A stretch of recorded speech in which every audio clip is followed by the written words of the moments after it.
We'll call to order the meeting of the Haverford Township Zoning Hearing Board for Thursday, June 6, 2024. Present at the front table to my far left is Jessica Vitale, a voting member. Thanks. Next to Jessica is Ed McGargy, a voting member. Hello. Ernie Angelo, our solicitor. Good evening. Bill Rhodes, a voting member.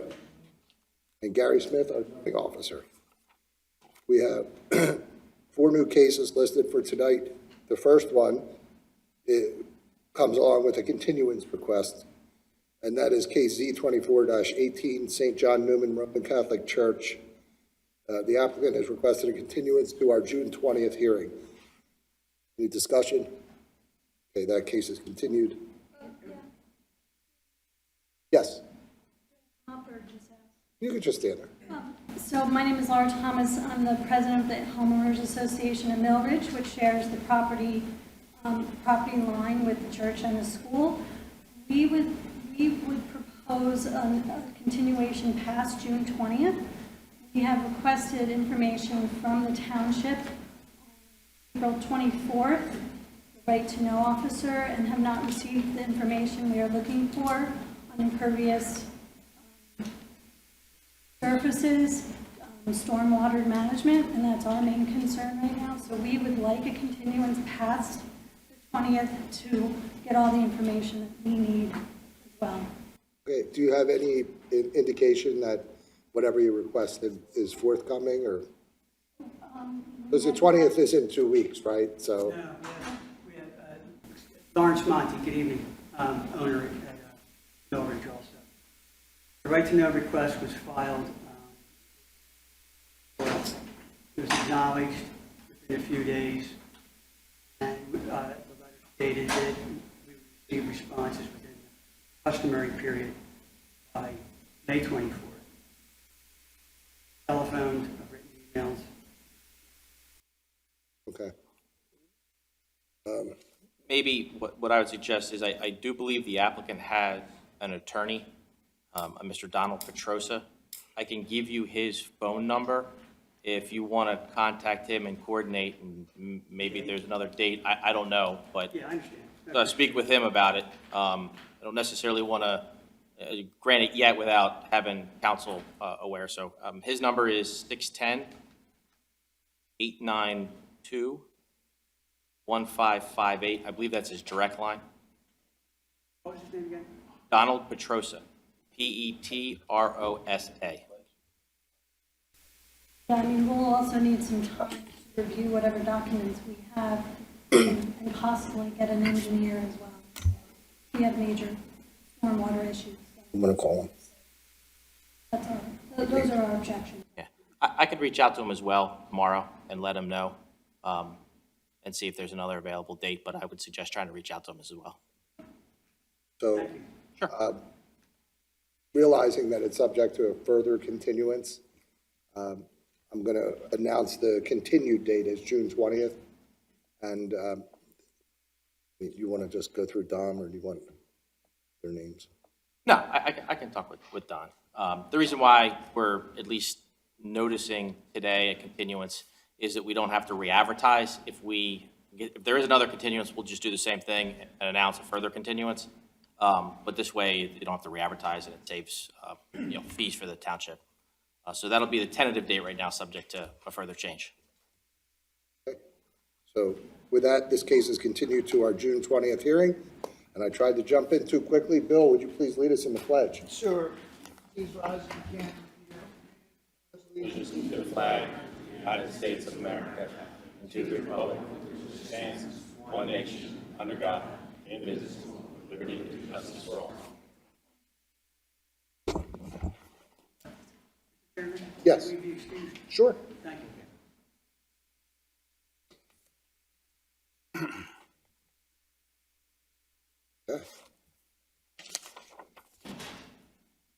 Our next case is Z24-20, William and Melissa Booth, owner of 1701 Melrose Avenue, Havertown, PA, DC folio number 2201-0121900, who seeks a special exception from the provisions of section 182-802B1 to permit the expansion of a non-conforming structure by constructing an addition to the front of the dwelling that is non-conforming in regard to the front yard setbacks and a variance from section 182-207C6B to permit an addition that is located 26.5 feet from the right-of-way line to be expanded such that the proposed addition will be located on 16.5 feet from the right-of-way line when 30 feet is required.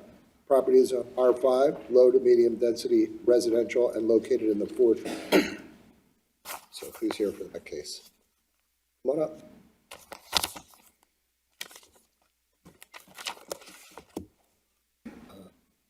We may have to help them with this. Go along. Hold on 1 sec. Is there anything attached to the application? There's a plot plan. Deed.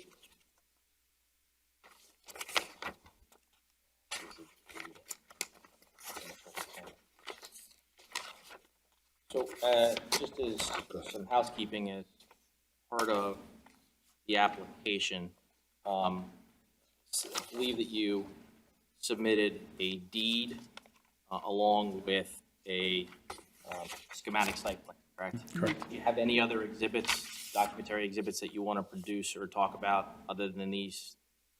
We thought that pretty much covered it. Reason why is that nothing's on the record until we put it on the record, so typically we try to identify exhibits, usually using the designation A for applicant. I don't have a full copy of the deed, do you?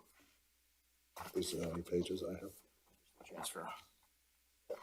Okay, so it's double-sided. All right, so typically we use the deed, designating that as A1, and that establishes your right to be here this evening if standing you on the property. And then we'll designate A2, the site plan property. Okay, I need to swear you. Ladies first, please raise your right hand. Do you swear to tell the truth, the whole truth, and nothing but the truth, so help you God? I do. And your full name and address for the record, please? Melissa R. Booth, 1701 Melrose Avenue, Haverford Town. Please raise your right hand. Do you swear to tell the truth, the whole truth, and nothing but the truth, so help you God? I do. And your full name and address for the record? William P. Booth, also 1701 Melrose Ave. Could have guessed that, but, Yeah, well, never know. Never know. okay. Please tell us a little bit about what you would like to do and why. So our house sits, we don't actually sit facing Melrose Ave, even though that is our address. The front of our house actually faces the side street. So what we'd like to do is, we'd like to make our dining room and the entryway to our home, and where the dining room window is, make that a front door, and then add a front porch on what is the side of the house, but that would now face Melrose Avenue. So that would be the entryway to the home. We've had a lot of trouble over the years with deliveries, people finding our house. We had an incident where we had to call 911 one evening. The police couldn't find our house. So however it shows up on Waze, I guess, as well. Everyone thinks that the next house in is actually the first house on Melrose Ave. So we're just looking to rectify that a little bit and Repurpose our dining room at the same time. Yeah. Because we don't heat the dining room. Sorry, yeah, repurpose the dining room because we don't eat in the dining room. We eat in the kitchen. So you basically want to make what's now the side appear to be the front. Yep. yeah. Yeah, and we love our neighbors across the street, but it's just, I mean, I think everyone knows in the wintertime, everyone's not out as much as in the summertime, and we lose that aspect of the neighborhood a lot in the wintertime when everyone's in and out quickly. It's dark when you get home from work and you don't get to see anybody. So we're hoping that this kind of solves that as well. Okay. Questions? Jessica? Is there, do a lot of houses have porches on Melrose? Several, yes. Yes. Our next door neighbor does. Across the street, catty corner. Yeah, there's quite a bit at this point. And there are several houses that have a front patio, but not a cover on top of it. So I guess it wouldn't be considered a porch, it would just be considered a patio. And do you know how deep those are, those other porches? I would say 8, Between 8 and 12. yeah. Don't tell Okay. them I've measured them when they haven't been home. Between 8 and 12. And across the street from you, the other corner lot, do they have a porch in their side yard? So when you say across the street, currently across the street, like across Howland, Across Melrose from you? across Melrose has a covered in like a 3-season room. And is Across- that in their front yard setback, similar to how yours would be? So, yeah, it depends on what you call the front yard, because being on the corner, you Is can that call it either. is that in their Melrose No, front yard that's Howe. setback? Across the street on Howe has a front porch on Howe and an addition to Melrose, both ways. So both front yards. Okay. And have you considered putting a porch on the Howell side of your house, similar to the neighbor, to mark your entry better? We would eventually like to build a small addition going out that way as well, to just accommodate a second bathroom upstairs and whatnot. And we're not really doing this so much for the porch as we are for like the repurpose of the dining room. Yeah, And and- by repurposing the dining room, the entryway would then be the dining room window, which faces Howe. Yeah. So it lets us do that, but also rectifies the actual address being the street that we would then face. Can you speak into the microphone Sure, just so I'm the sorry. TV can hear? Yeah, definitely. Sorry about that. We're on TV too. Yep. So I'll repeat myself. So the reason we're building the porch isn't so much for the porch itself, but the porch rectifies us repurposing our dining room. The dining room window faces Howe Lane. Faces Melrose. Sorry, it faces Melrose. So to just put a doorway there would make a whole lot of sense. It's not very welcoming. We put a porch there instead. That also then rectifies Melrose Ave address actually facing our front door. So we kind of felt like it was 2 birds with 1 stone. And where is your house address currently located on your home that indicates We your have house one, number? we have one on both sides. We On have both. one on the Howell side and we have one on the Melrose side as well. Okay, I don't have any other questions right now. I guess the questions I have, is there anything unique about the placement of your lot, because you're on a corner? Why your house is already, doesn't have the required setback? It was like that when we bought it. You know, when your house was built? So it was part of that development when it was built. I believe, just looking at kind of the setup of the neighborhood, the 4 houses on the corners all face, like, I guess you could say the wrong way. They all face the cross street instead of the street that is the actual address. At least that's the case for our intersection. That is, I take that back. That's not true in all the intersections in the neighborhood. It just seems to be kind of unique to our intersection. Okay, does your property have sidewalks on both sides? On the Yes. Melrose?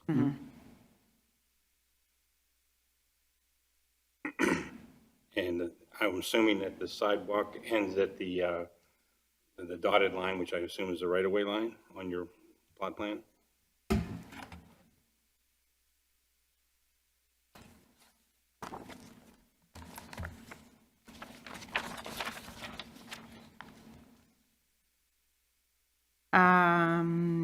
Yes. Okay.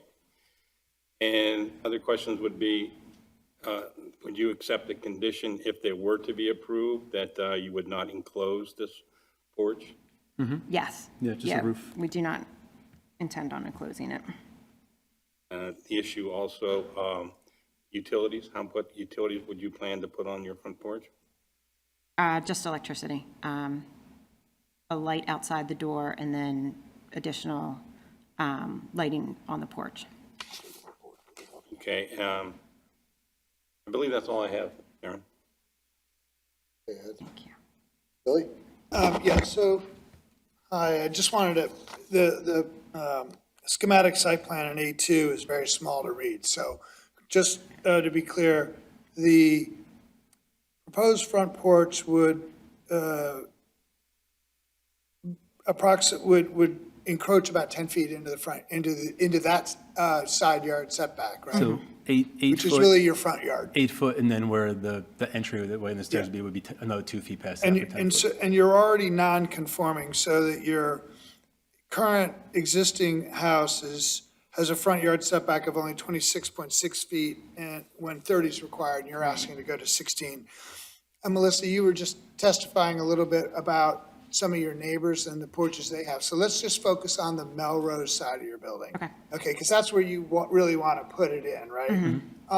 Going down Melrose from your house on the corner, how many other houses have 10-foot wide front porches into the front yard setbacks? Because I ask this because typically we would be looking for an analysis that shows the median of all of your front yard setbacks of your neighbors to see how you would relate to Okay, the so median. there's like that sense of Yeah, conformity. so I'm just trying, so if you could just sort of tell me, what other homes have a front porch like that on Melrose? In the 1700 block at least. Yeah, I would say probably half the houses on our side of the street, and on the other side of Melrose, on our block, I would say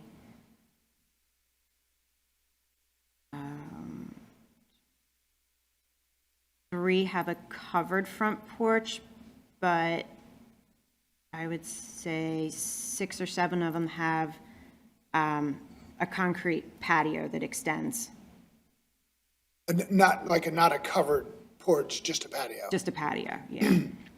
Okay, and so, So if you head up the block, 1600, there's a Yep. lot more. There are, Just to balance it out, since we're on the corner, yeah.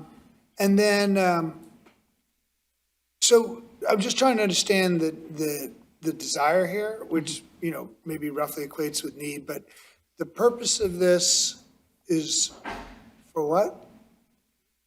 So we'd like to change where the front door on the house is located, so that the front door is now located on the Melrose Ave, so that's like the entryway. We would still keep the current door on the Howe Lane side and use that as like a back door to the driveway. We're not going to move the driveway. The driveway is going to remain Right. where it is on the Howe Lane side of the house. We just wanted a front porch, partially for the aesthetics of moving the front door, partially because we would need several steps up to the front door, so we felt like adding the porch was a nice way, and it's a nice living space. And we're then taking the dining room, which we don't use, and putting in closets and making that entryway. So right now, our entryway comes right into the family room. We've got two teenage boys who are fully involved with every kind of sport you could possibly imagine, and equipment and things like that. So we just, these houses aren't the biggest of houses. So for a family of 4 to take a dining room that we never use and put in more closets and make that an entryway, then we need a doorway there. And if we have a doorway there, we need a way to get into the house. So stairs is one thing, but to have the porch just to make it more aesthetic and welcoming is a purpose. Okay, and then you had said that this would be maybe the first step, and you still want to do an addition on the Howell side of the house? We've kicked around the idea because, again, it's a smaller house of possibly extending out towards what is currently Howe. Right.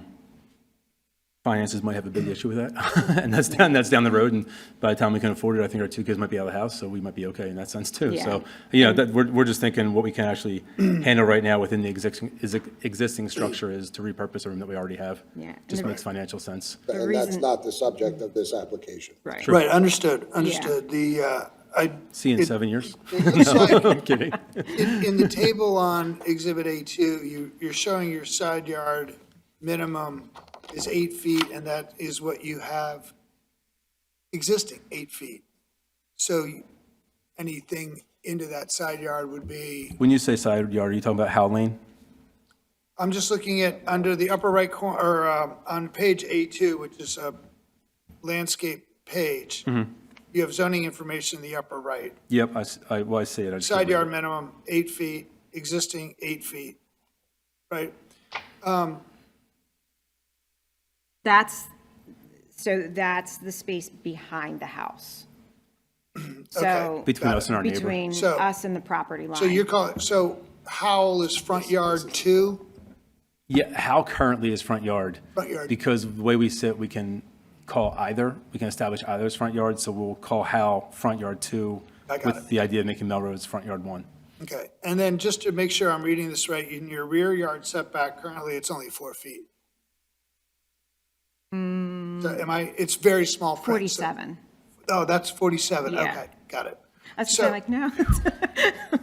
Right, so you could, in theory, build backwards into that, since 47, We could. We currently have a 3 seasons room and a patio, so we prefer not to undo to do something else if possible. We use that kind of as our backyard in that sense, and just sort of made the most, without making a plethora of changes, just seemed to make the most sense. And again, just to use, the space that we already have, but just, but it's preference, not to go out back, not to enlarge the house in the rear. yeah, for now, because of the way it already sits. Mhm. Yeah, and I don't know if this But again, if we're going back to matters. the dining room's not on that side. Like, again, the whole, what is driving this entire thing is to take a dining room that isn't used to make that entryway, which then means the dining room window becomes the entryway. That dining room window is facing Melrose Avenue. And to make that a doorway, because the way we sit, we need some steps. So it would just make sense to, And it's more consistent with your address. and it also completely matches up to our address. Yeah. I don't have any other questions, thank you. Have you spoken to your neighbors about this? We have. In fact, if we knew so many people were coming, they were all going to come, but we didn't think it was going to be this big of a party. We thought it was going to be fairly simple. Yeah, and they're all in favor, they're very excited. And like Bill said, like they all asked, do we need to come? Like, do we need to do anything? And we didn't think that they did, but they're all in support of the project. Any other questions? Jessica? Did you consider just doing a patio instead of a porch? So the only issue, because of the way we sit, our yard falls off quite a bit with a hill. So we need steps in some way, somehow. So to have steps coming up to a landing, which would be more of a porch, made a little more sense to us than a patio with just a few steps coming up. And also materials-wise, we didn't want to pour concrete on, we want to use Trex deck, so it'll Or be lumber, on pilings, and then it'll be Footings. a Trex surface. Okay. Gary, just to confirm, if it was a patio, it would not need a variance, correct? Correct. Would we get into like impervious and all that stuff now at that point or It no? would not change the impervious surface, but once you put the roof on, it becomes part of the building, and that's your encroachment. Right. All right, thank you, Gary. Ed, anything else? Just a follow-up question that we didn't ask is about how would this stormwater runoff be handled from this porch if it was approved? We would have gutters and then, we have gutters coming off that one corner, both corners actually already as it is. So the gutters will come around the porch and just filter back out. Would the water flow towards your neighbor's house, or would it flow towards Melrose? How? It would flow towards Melrose because of the gradient and then down the hill, down Melrose. Thank you. Bill, anything else? Nothing else, thank you. Okay, anything else you guys would like to add? Is there anything else we should add? We're not allowed to tell you that. You just want to make your applicant, I'm sure you want your exhibits admitted into the record, so they're Please. admitted. That's it. And now I'll ask if there's anyone present that received certified mail that wishes to testify? Anyone that received regular mail? Any other residents of Haverford Township? All right. Yeah. Oh, I didn't see you, sorry. Come on up. Yeah, come on up. You guys can have a seat. Thank you. Commenting on theirs. Huh? I'm commenting on their. Yeah. Please raise your right hand. Do you swear to tell the truth, the whole truth, and nothing but the truth, so help you God? Yes, I do. Your full name and address for the record, please. My name is Pano Kalageropoulos. My address is, Pano, P-A-N-O, Kalogeropoulos. My address is 1643 Mount Pleasant Road, Havertown. What would you like to tell us, Panos? I am kind of half a block away from their house. I can see their house from my my dining room window. I don't have any objection to their plan at all. Oh, by the way of full disclosure, I also sit on the Haverford Township Shade Tree Commission. Okay. And so I already approached Bill and notified him that there is a very large tree on their property. It's greater than 40 inches, which qualifies it as a heritage tree according to the code. And it sits on the side where they want to do the porch. So I'm actually in support of the porch versus a patio because it would be better for the tree. So I have no objections to their plans whatsoever, and I can understand why they want to do it because their house is facing the wrong way, quote unquote, because it was built as one of the first houses in the neighborhood when the neighborhood was initially developed in 1952. The only comment I'll make is, I would hate to see anything happen to that tree. It is one of the last large shade trees in the area. All the other ones have been cut down. It's a beautiful tree. I've spoken with other neighbors that would definitely like to see it preserved. So there are, of course, sections of the code that specifically refer to trees and development, but I just wanted to mention that, that I'm in support of their plan as long as the tree isn't, harmed or cut down. Okay, any questions for Pano? Ed? Do you know how far the tree is from the sidewalk? The tree is right next to the sidewalk. It's a very large old tree, and it is touching the sidewalk, and at some places it has raised the sidewalk, which, old trees with big roots tend to do. And I know that Bill has spent his own money to repair that sidewalk in order to help preserve the tree in the past. The porch would not impact the tree? To my knowledge, no. Of course, I haven't looked at any plans or anything, but I do think that a porch would be better than a patio, because a patio would impact the tree roots. Thank you. Bill? Thank you. No questions, thank you. All right, thank Thank you, you. Pano. I cannot pronounce your last name, so we're going with Pano, that's all right. All right. With that, we'll close the record on this case, and a decision will be rendered either this evening, or if we're unable to reach a decision this evening, one will be rendered at our next regularly scheduled meeting on June 20th. You're welcome. Good night. Our next case is Z2415, Jewish Student Enrichment Center, Inc., owner of 780 and 788 College Avenue, Haverford, PA, DC, folio number 2204, 00134000, and 2204-001350, who seeks a special exception from provision of section 182-204B to permit a church and place of worship within residential district. Property is on R2 and located in the 5th Ward. Good evening. Good evening. I'm Robert W. Scott, attorney ID number 59329. Robert W. Scott.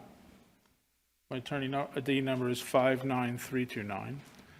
And I'm representing the applicant, Jewish Student Enrichment Center. Is this okay if I present here and my witnesses are over there? Does that work, or? I think your witness should be here. Okay, you'll place things over there, but they're asking you to come over here to speak, but,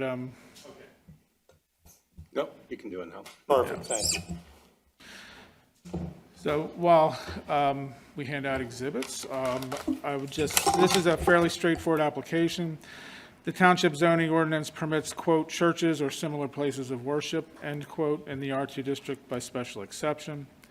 The applicant intends to combine two lots located at 780 and 788 College Avenue, construct an addition onto the existing structure at 780 College, and use the resulting building as a synagogue with a kosher kitchen, ancillary space for religious activities such as counseling, classes, holiday observances, and celebrations. The building and parking comply with all bulk and area requirements of the zoning ordinance. The applicant is seeking solely a special exception approval for the use of the property as a place of worship. I have two witnesses will present tonight, architect Robert Lynn and Rabbi Eli Gerovitz. I will ask Mr. Lynn to be presented first and sworn in, please. Please raise your right hand. Do you swear to tell the truth, the whole truth, and nothing but the truth, so help you God? Yes, I do. Your full name and the capacity in which you appear. Robert H. Lynn, Linn, business address 1140 North Providence Road, Media. You have exhibit packages before you. Mr. Lynn, would you please just state what Exhibit A, the first exhibit, Exhibit A1? Exhibit A1 is a combination of a deed to the house which the existing Shabbat house exists on, and the property immediately to the right-hand side, which is under agreement of sale, to purchase and add to the existing property. And Mr. Lynn, we have a copy of your CV marked as Exhibit A2. Would you please describe your credentials to the board? Certainly. Briefly, I'm the principal in architects. We're a firm of architects, civil engineers, and code officials. Had the pleasure of being in that position for 42 years now. I am registered to practice in Pennsylvania as an architect, as well as 24 other states. And and I'm actually the zoning officer in Upper Providence Township, Delaware County.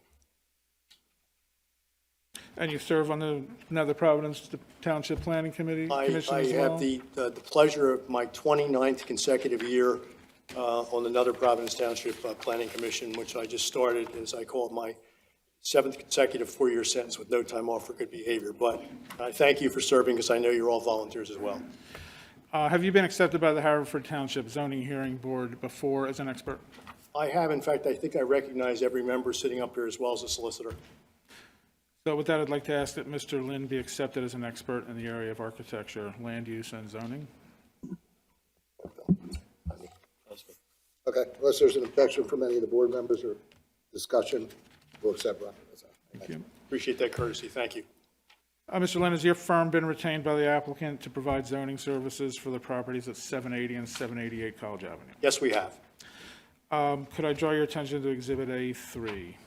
A3 in your little exhibit package is a 2-part aerial photograph. The first part comes directly off of Google. You'll see in that exhibit an actual indication on Google that says Rohr Center for Jewish Life Shabbat House, right over top of the existing house. You'll see directly across from that reference Walton Lane. That's one of the main roads leading off of College Avenue into the college campus. And to the immediate right, you'll see a little indication that says 788. That's the piece of land that is vacant right now that I referred to earlier, that's being purchased to adjoin to the existing land of the Shabbat house. The second exhibit in applicants 3 is our actual drone aerial we flew, giving you kind of a better shot without all the trees and foliage of the existing house. You'll notice a driveway, which is circular on the very front, which accesses College Avenue, driveway to the rear. You'll actually see a white tent, which they have used partially during COVID as well. And you will see the vacant piece of land on the right-hand side of the second piece of applicants 3. And would you please explain Exhibit A4?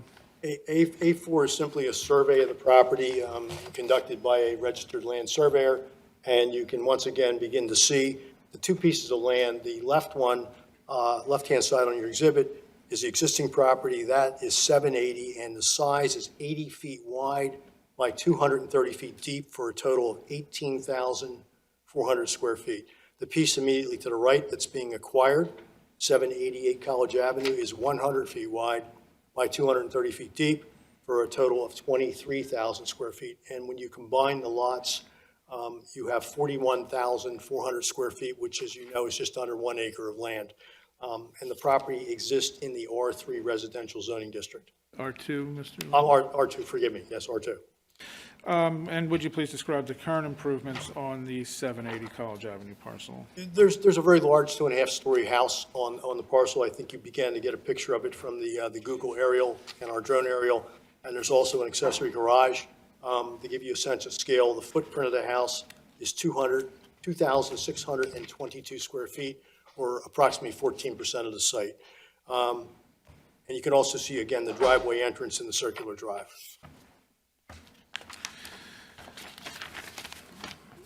And do you have any photos of the existing building? Applicants 5, which you get the pleasure of folding in and out, is 2 separate sets of pictures of the existing house. The first one is directly from College Avenue, standing in the circular driveway. And the second fold-out picture is a shot of the right-hand side of the parcel, the easterly side. And you can see a small deck on the first floor. The third photograph in applicants 5 is again standing back inside the vacant parcel, looking at the easterly side of the house, and I believe that completes that exhibit. And how is the property currently used? It serves as a Shabbat house, and it's also the residence for Rabbi and Sarah Blumey, who are with me this evening, will be testifying a little later, and their children. And is the township aware of the current use of this property? The township, I believe, is fully aware. Applicant 6 is a copy of a letter authored by Blank Rome back in 2010, and it was actually sent to Kelly Sullivan, who was actually the attorney for Jim Burns' office at the time, representing the township. And it goes through defining the discussion and a couple pieces in there, it describes as, quote, a part of the residency, the purchaser, who is a rabbi, intends to use a portion of the property for the following functions. 3 bullet points. On Friday evenings, a dinner will be held. I'm sorry. Let me do it better for you. 3 separate bullet points. On Friday evenings, a dinner will be held at which students and others will be invited guests. This will occur on a weekly basis. Second bullet point. There will be a religious study classes occurring between 2 to 4 per week at the property. And third, holiday meals and religious celebrations will take place during certain times of the year. The second page goes on to say, it's anticipated that the individuals will walk to the property and not drive. You should note that driving is prohibited during the Sabbath and during holidays.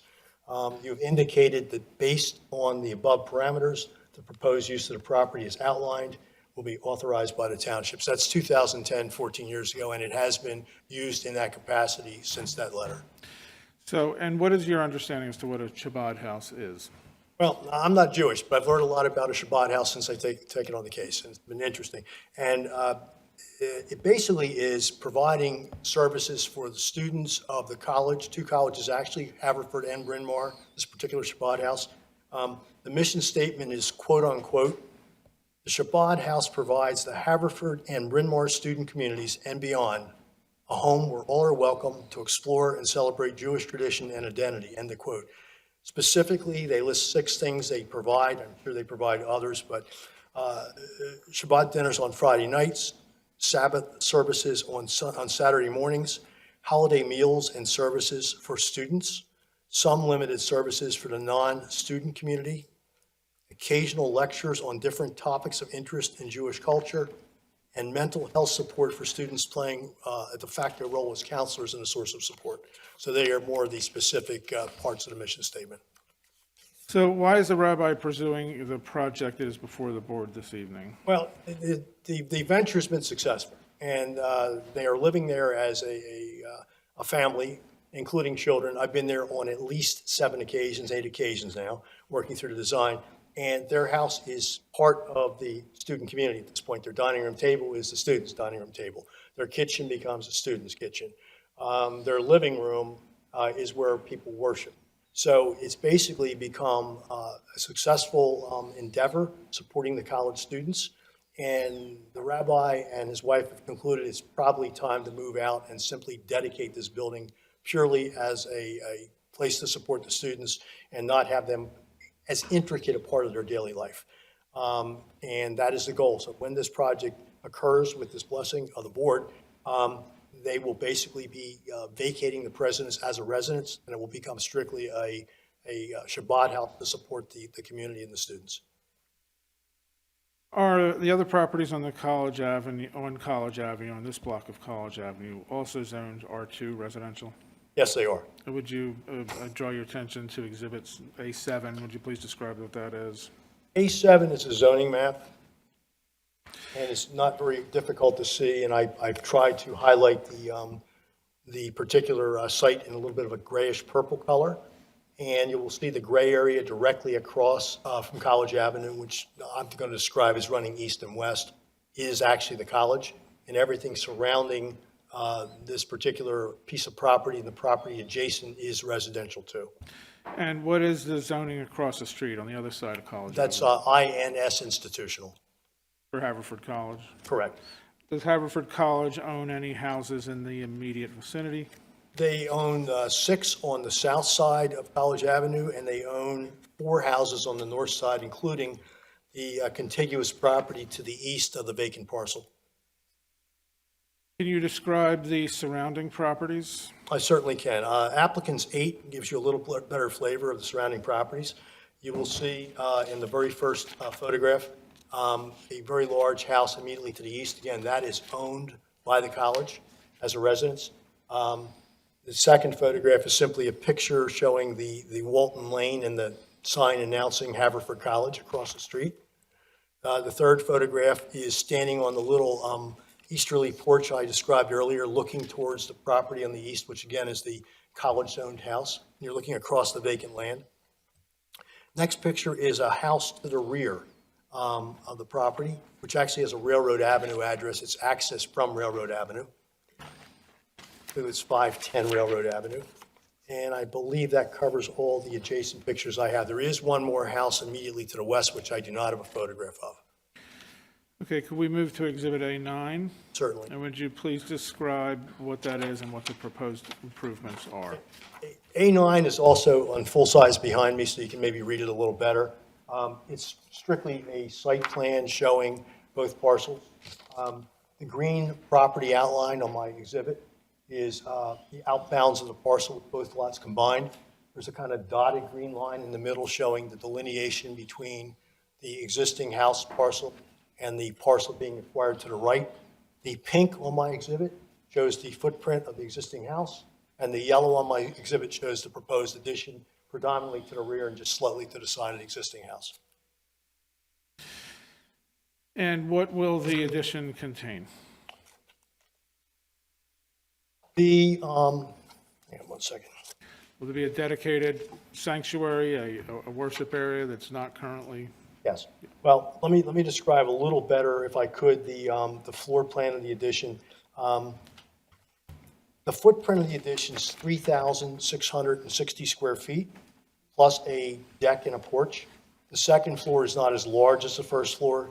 It's 2,420 square feet. The reason being that we can't push a second floor addition against the first floor of the house due to the sloping roof lines and the drainage patterns of the roof, so there'll be a transition between the two. It's being designed with a room for worship on the second floor with 30 students. There's a small Lula elevator proposed to get to the second floor. It's being designed with, and the 30 students is going to become important in a minute for parking ratios, being designed with a dining area below the worship area on the first floor. It has, for the first time, accessible toilet rooms, which don't exist, and a dedicated kosher kitchen. The remainder of the existing house is simply going to be some gathering space. They would like to have a single office for somebody who could become a caretaker, not living there, but operating the building during the day. And of course, on the weekends, when on the Friday night to Saturday, when the rabbi cannot drive either, he may stay in one of the remaining bedrooms in the house simply because it's an opportunity to do it in the house where he's currently living. But other than that, they will not be living in the house. Are there any other site changes proposed? Yes. Again, I'm referring to applicant's 10. I've introduced a 10-car parking lot on the easterly side. It springs off of the existing circular driveway. The circular driveway really doesn't work to park cars because you put one car in, you can't get another car out. There really is very limited traffic. We actually were considering not introducing a parking field at all, but because the zoning code requires one space for every 3 seats in the sanctuary, we wanted to at least comply with the zoning code relative to having 10 spaces to support 30 seats. There's no new curb cuts proposed on College Avenue. We're working with the existing curb cut. And again, that curb cut is directly across from Walton Lane. It's the reason we're keeping that.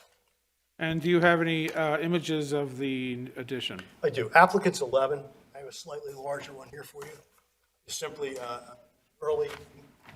an early conceptual rendering showing the existing house on the left side of the exhibit and showing the addition behind and to the right-hand side of the exhibit. How does the proposal work in the R2 zoning district? Well, R2 zoning district in Haverford Township refers back to R1, so it's kind of tied together in the district. And in R1, under section 182-202B3, churches or similar places of worship are allowed by special exception. So we require from this board a special exception to be able to, do what we're asking to do this evening. Okay, we're going to visit the special exception requirements in a minute, but let's first talk about bulk and area and dimensional requirements. What does this proposed addition comply with bulk and area? It does, and a special exception in the Haverford Township zoning code requires some additional constraints above the basic R1 or R2 section. And they're set forth as Exhibit A12, is that? They are indeed. Okay. 182-204-6 the minimum side yard requirement, which is 10 feet in the underlying zoning, goes to 25 feet when you have a special exception.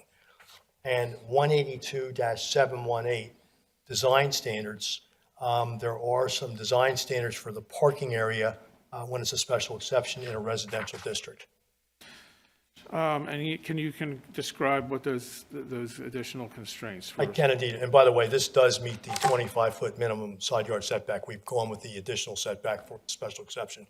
There's five design standards, again, under 182-718, when you are in a R district as a special exception. The first is the parking spaces shall be clearly delineated by painted lines or markers. The second is the stalls shall be provided with bumper guards or wheel stops when necessary for safety or protection to adjacent structures. The third is surface drainage shall be connected to the existing or proposed drainage system. And by the way, this will require, as Mr. McGargy will appreciate fully, a full stormwater management plan will require a land development application. So there's a lot of details beyond tonight's zoning hearing where we have to go through our stormwater management calculations and our recharge.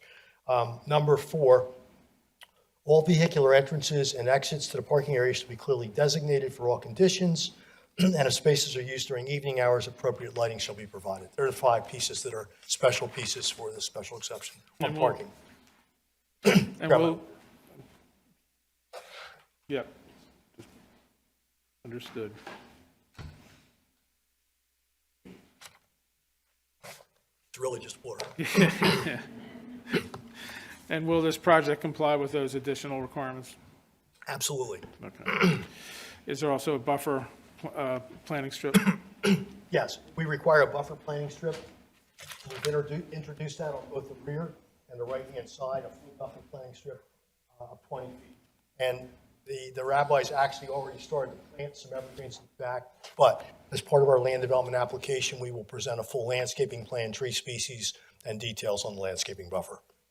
And what is the minimum area required for a lot in the R2 district? It requires 10,125 square feet, approximately 1/4 acre. We have over 41,000, so we're actually 4 times the lot area of the minimum required lot when we combine the 2 lots. So this application complies with all the dimensional standards for a special exception? Yes. Is that correct? Yes. Are there any dimensional aspects of the existing building that are non-compliant? Yes, there are. The current building and the parking, which you can see again, the left-hand side of the applicant's exhibit on the site plan, has 47.7% impervious surface. We're only allowed 40% impervious surface in the R2 zoning district. And will this proposal make that non-compliance better or worse? It's going to make it better. We're actually able to reduce the overall impervious surface to 38.2%. So we've taken the legal nonconformity, eliminated it, and dropped below the 40% threshold for total impervious surface. And how does the proposal work relative to parking, particularly number of parking spaces? I think I touched on it earlier, but again, the code requires 1 space for every 3 seats in the sanctuary. We have 30 seats. We have 10 parking spaces provided. There's actually a little more if you want to start counting parking in the driveways on the left. But it's the first time we've ever had a legitimate parking lot on this particular site. With this particular proposal for Chabad House, are there certain characteristics that result in less driving than another use? Absolutely. Well, first of all, first it's across from the college, so many of the students walk. There's also a shuttle bus that serves both the 2 colleges, which stops right in front of the property. So that's a nice amenity. And again, the worshipers are not allowed to drive on the Sabbath, so many of them walk there in period. And so right now, the building is serving with no parking. So we've added some legitimate parking to bring it back into the fold, if you will, of a compliant zoning regime. So I'll now draw your attention to Exhibit A13, which is the standards for a special exception. My favorite part of the hearing. Yeah. So I actually included them for you, so you don't have to go flipping through screens and looking. Again, this is section 182-1004. It covers both variances and special exceptions. The letter 2, the number 2 begins to discuss special exceptions. And I'm not going to insult the board by reading through letters A through I, but maybe I could just touch upon them because I think that is really the essence of our case this evening. Starts out with the suitability of the property for the use desired. Is it consistent with the spirit, purpose, and intent of the zoning ordinance? It's certainly listed in the zoning ordinance as a use by special exception, and it's already being used for that, in that capacity. The second one is that the special exception will not substantially injure or detract from the use of the neighboring property. I would offer that it's already been there. It has not detracted. It has not in any capacity injured the neighborhood. And I think what we're doing is cleaning up the situation, not trying to have a merged residence and a religious institution in one place. The third one is that it will serve the best interest of the township, the convenience of the community, and the public welfare. It certainly does serve all those capacities. One of my later exhibits is an actual letter from the college endorsing the project, which I was delighted to get. And I'll go over that as an exhibit, which I'm down to only 2 exhibits, I promise. The next clause in there is that the effect of the proposed special exception upon the logical, efficient, and economical extension of all public services is logical. And again, this isn't changing sewer, water, police, fire protection. The imposition of such conditions as necessary, you're certainly allowed to introduce conditions on our application if you feel they're necessary. The unique circumstances were not created by the owner of the property. Well, we have what we have here. It is a religious institution. It's been there, and we simply want to continue it. The suitability of the location talks about industrial and commercial. We don't have that. Adequacy of sanitation and public safety provisions, sewer, water, it certainly is there. And the financial hardship will not be construed as a basis for granting a special exception. We're not asking for anything. In fact, we're investing money. We're not asking to do something because we can invest money. So do you feel this application complies with the list of criteria? I feel it definitely complies with the list. And again, this board is fully familiar with a special exception and the fact that you're fond of hearing attorneys say there's nothing special about a special exception. I know a lot of them seem to quote that. It's a use by right as long as conditions are met. So I believe we have met that spirit of the law as well. Are you aware of any other churches or houses of worship in Haverford Township that are located in residential districts? I don't know every single religious institution or house of worship. We identified at least 5 that are located in residential districts, yes. So this will not be without precedent or out of the ordinary? We are not unique. Could I draw your attention to Exhibit A14? Certainly. A14 is in the comprehensive plan of the township, and this is the 2018 map and the 2022 draft comprehensive plan. I put a little arrow to the one location you'll notice on the upper right corner of the exhibit, and that arrow is depicting a piece of land, and they actually classify the Shabbat House as an institutional / public / semi-public use on the actual land use map. So I wanted to at least bring the comprehensive plan reference into the hearing. So the township recognizes this current use in its official? They've recognized it and identified it on the official map, yes. Okay. Exhibit A15, would you please describe this letter? Certainly. Our final exhibit is a letter authored by Haverford College on April 29th, 2024, and it's signed by the vice president and chief of staff of the college.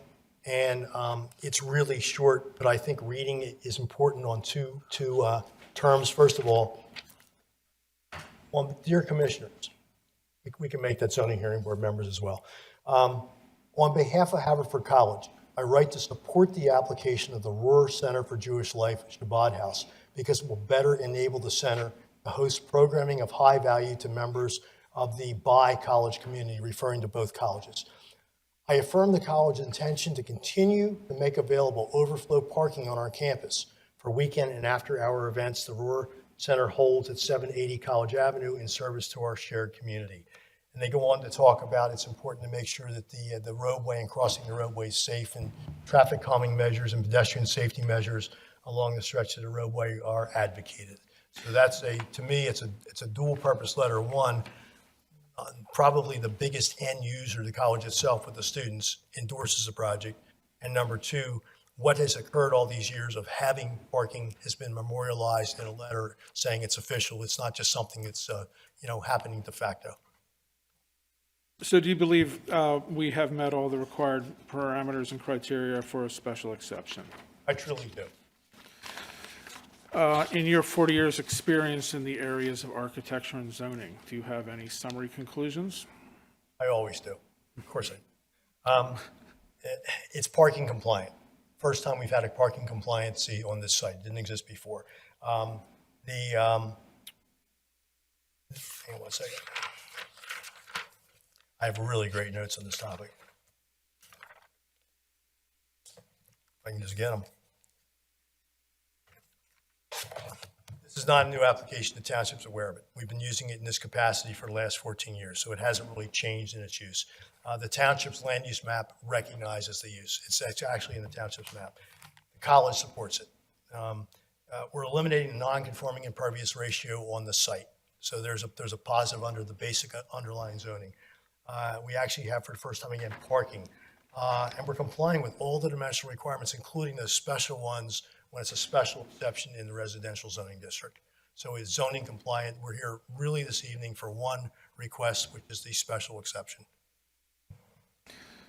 So that concludes my questions for Mr. Lynn.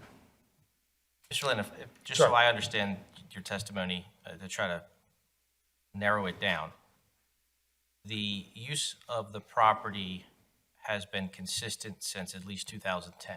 Correct. So the reason for the request is because of the consolidation of the two lots, with the second one being still residential and not currently used, consistent with the first lot. Perfectly worded, yes. So by doing that, you're reducing nonconformity. And by expanding, you obviously need additional parking space, and you're putting the parking space on the second lot. And because obviously that's a residential lot, by consolidation, you need to bring that into conformity with the current lot's use, therefore asking for the special exception. Is that Correct. Correct again. Okay, Perfect. I got it. Thank you. Thank you. Question, Robert? Bill?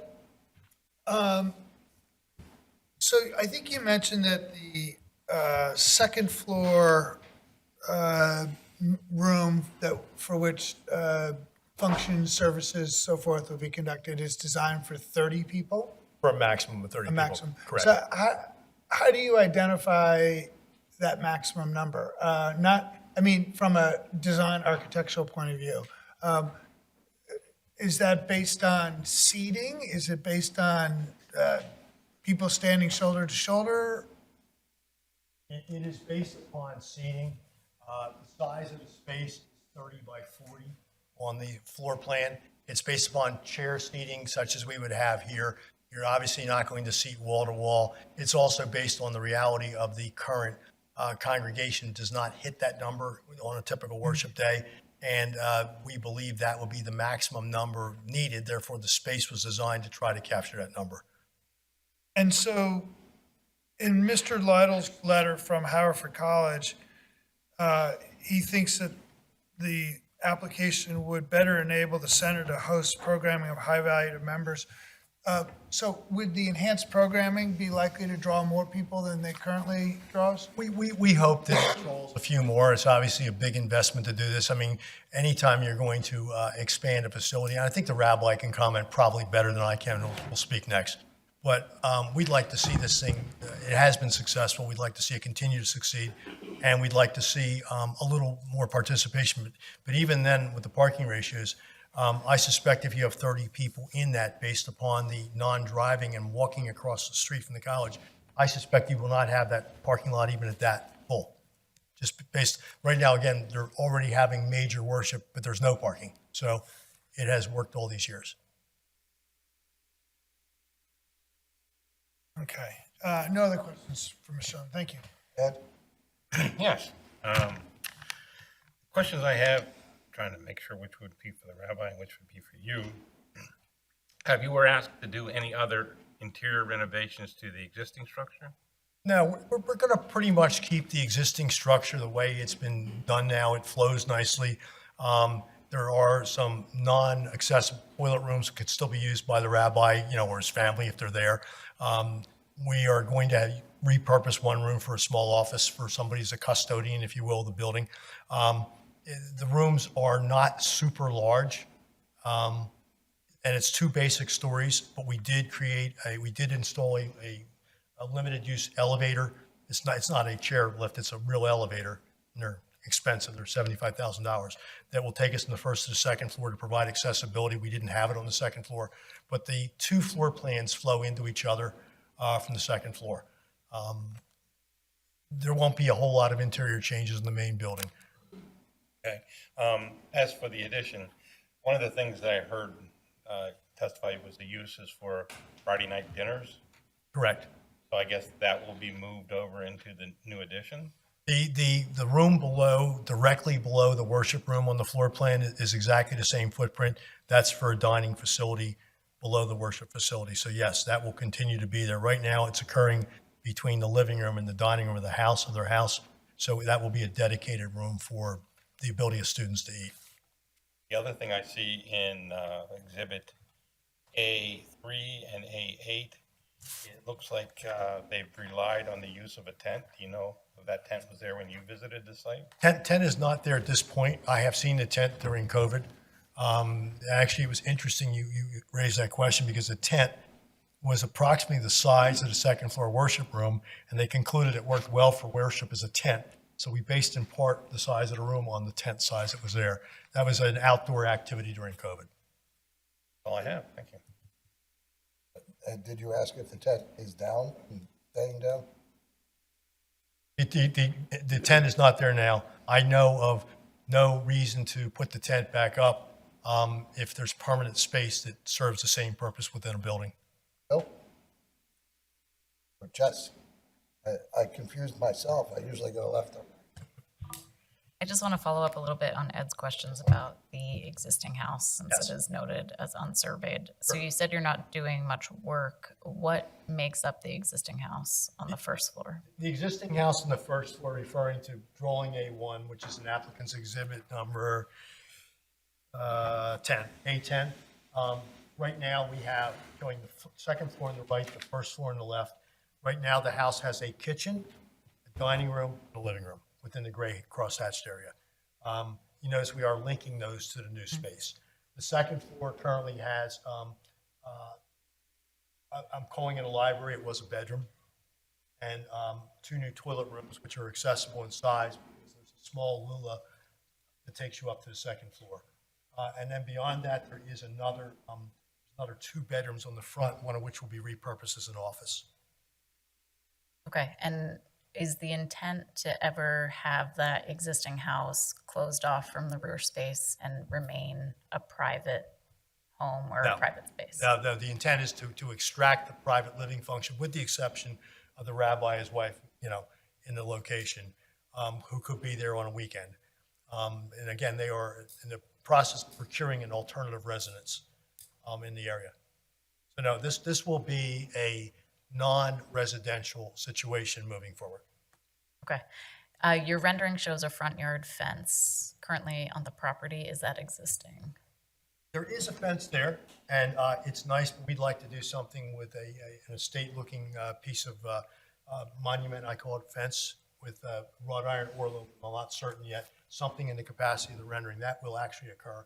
And we're also going to be parking, we'll follow up on this in the land development plan. I'm offering some low shrubbery to mask the parking lot from the street. And you'll notice in the back, we are depicting some evergreen trees, which it's a pretty picture right now. Some of them have actually been planted. The nice thing about the evergreen versus deciduous is they tend to stay low if you get the right species. They don't uplimb on the bottom. You don't lose that buffer. We also are proposing a fence on both the rear and the right side property line. So are you planning to apply for a separate variance for the front yard fence, or is that allowed in this district, Gary? Limited to a 4-foot height. Correct. That's my understanding. And that, as depicted, that's probably close to that. 4 feet? Yeah. Okay, thank you. We are not going to be asking for fence variance relief. And then You discussed that the existing asphalt driveway was part of the reason that the existing home was over its impervious coverage. It does appear in the proposed site plan, Exhibit A9, to still be remaining. Did you consider removing any of the asphalt driveway to decrease Well, we your could, coverage? I'm right side up.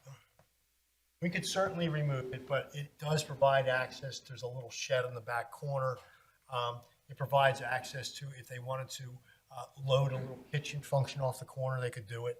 We met with the zoning officer before, our current zoning officer, and Kelly determined that this project did not need a dedicated delivery space. So we asked for that interpretation up front, and that was the ruling at the time. I don't have it in writing, it was simply when we sat with her before we had a transition to our new zoning officer. We are, again, below the 40% impervious with the entire site. We're down to 38% and change. And was the shed included in that count? Because it's not on the exhibit. Well, it actually was included in the count. We ran a whole little mini count, yes. But you do intend to keep the shed? Yes. Okay.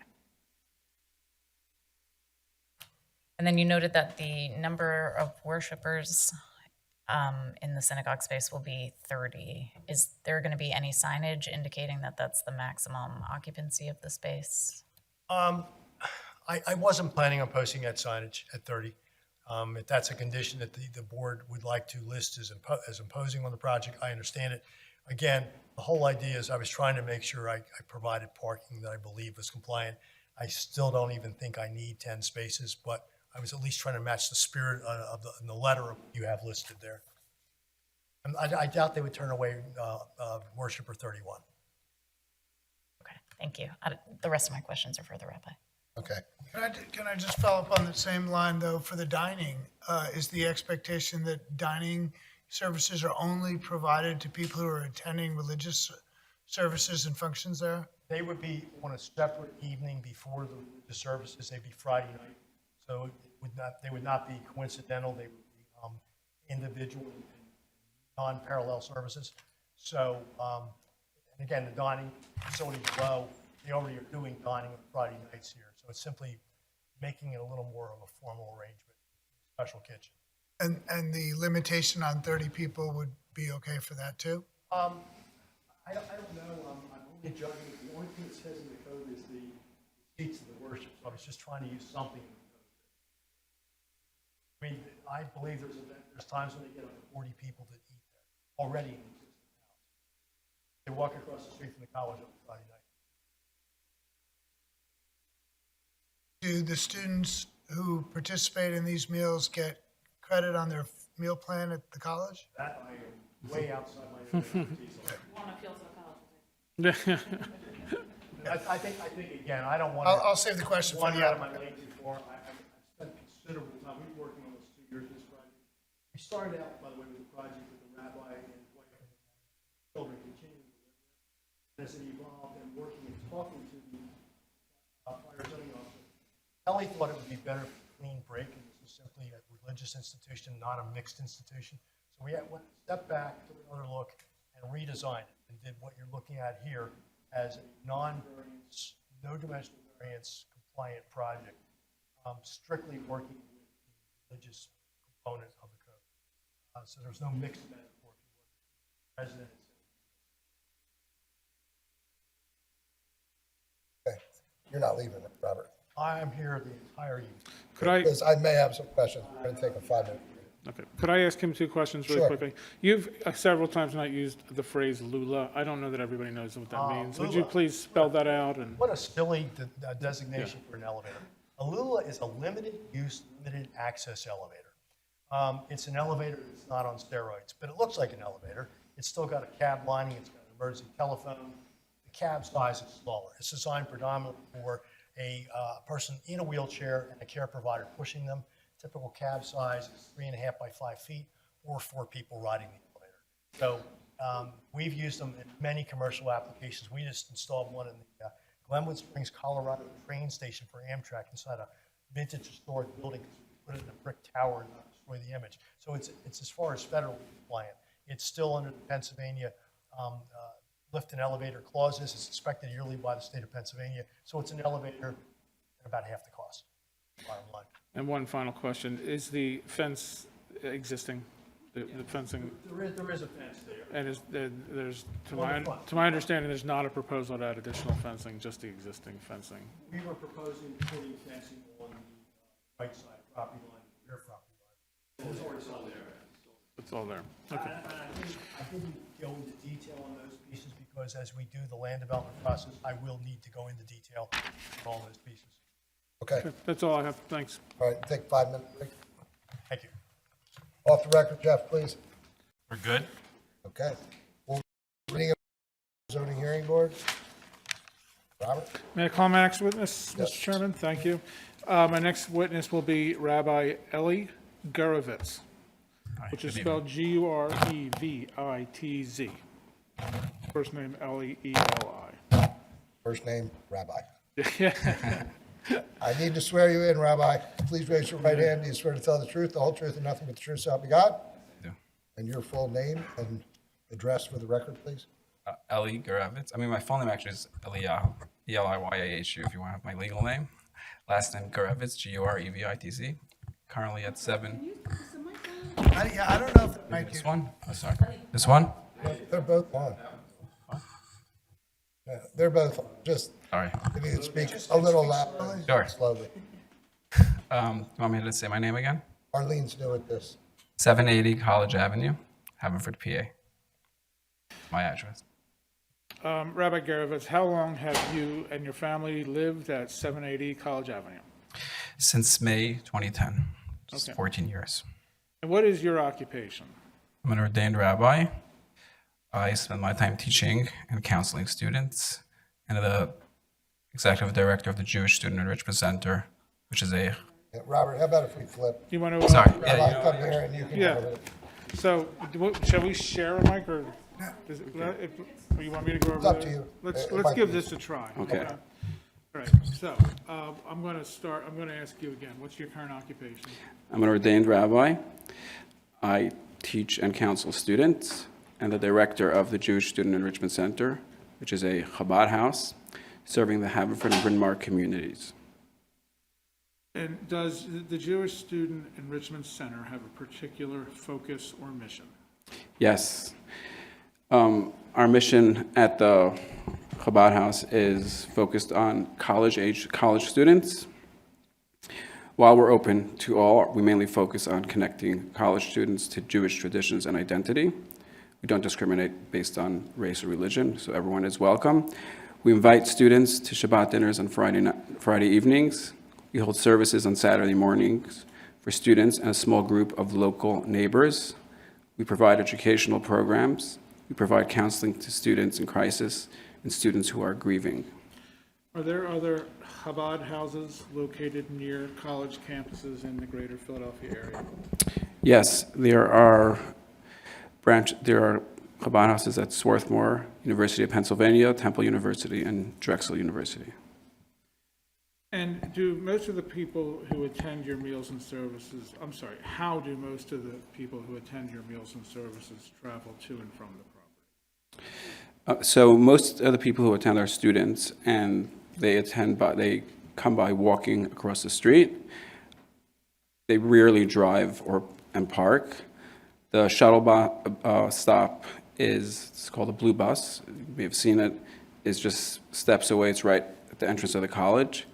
Also, many attendees try to preserve the Sabbath, which limits the use of cars. We also, during Friday nights and larger events, we have a security guard who also assists with crossing the street. And so you're here tonight because you want to dedicate this property to a dedicated house of worship as its sole function as opposed to a combined residence. Is that correct? Correct. And why is that? So the number of students who attend our meals and services has increased over the years. The number of students who seek counseling has increased greatly, especially lately. The counseling we provide requires confidentiality and focus, which is hard to provide in a house full of children. Your children. My children, yes. Well, we don't call college students children. That's offensive. The students spill over into our family space, and we spill over into their space as well. We currently hold Shabbat services or Sabbath services in our dining room and serve Shabbat dinners. So we did mention the tent. The tent is on and off. We don't have it on. It's not up right now, but it is. We do put it up during September for the high holidays, and then when it gets cold, we take it down. We put it up for Passover, and then we took it down in May because we just don't have room in the space. Now, we did grow during COVID because we were one of the only groups that were open, and by having that tent space, we also realized how constrained it was. Kind of going back into the house made it very, very challenging. So that's the impetus of this project. And you currently, do you have a sanctuary? No, we do not have a dedicated sanctuary. It's in the dining room. And last point I want to make is that it's not just for us, it's also for the students to feel like this is their home. And with everything going on, it's becoming harder and harder to provide that space. I'm going to talk briefly about the potential future users of this property. Who owns this property? I don't own it individually. It's owned by a nonprofit corporation, Jewish Student Enrichment Center, which is a 501c3 nonprofit and has a board of directors. And what will happen when you retire or are no longer living?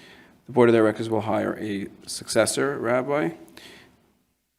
So it is the intention that the Jewish Student Enrichment Center, that the Chabad House would last in perpetuity? Absolutely, yes. There are also thousands of Chabad House branches and more than 100 who serve college campus, and I can't think of any that are established which have closed. I mean, are there any township residents here today in support of your application? yes, Would many. it be okay if I asked them to just raise hands, indicate who's here in support? And just for the record reflect, that was a lot of hands. Well, and actually, when we get into the public comment Yeah. section, I would invite each of them to come up and just on the record say that they're in support or.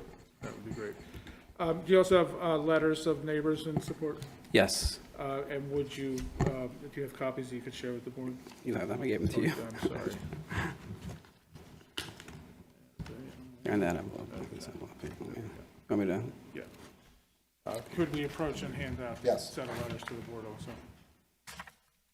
And Robert, your desire to mark them as one exhibit? Yes, please. We'll make that, and that would be. A16? Yes, please. Thank you.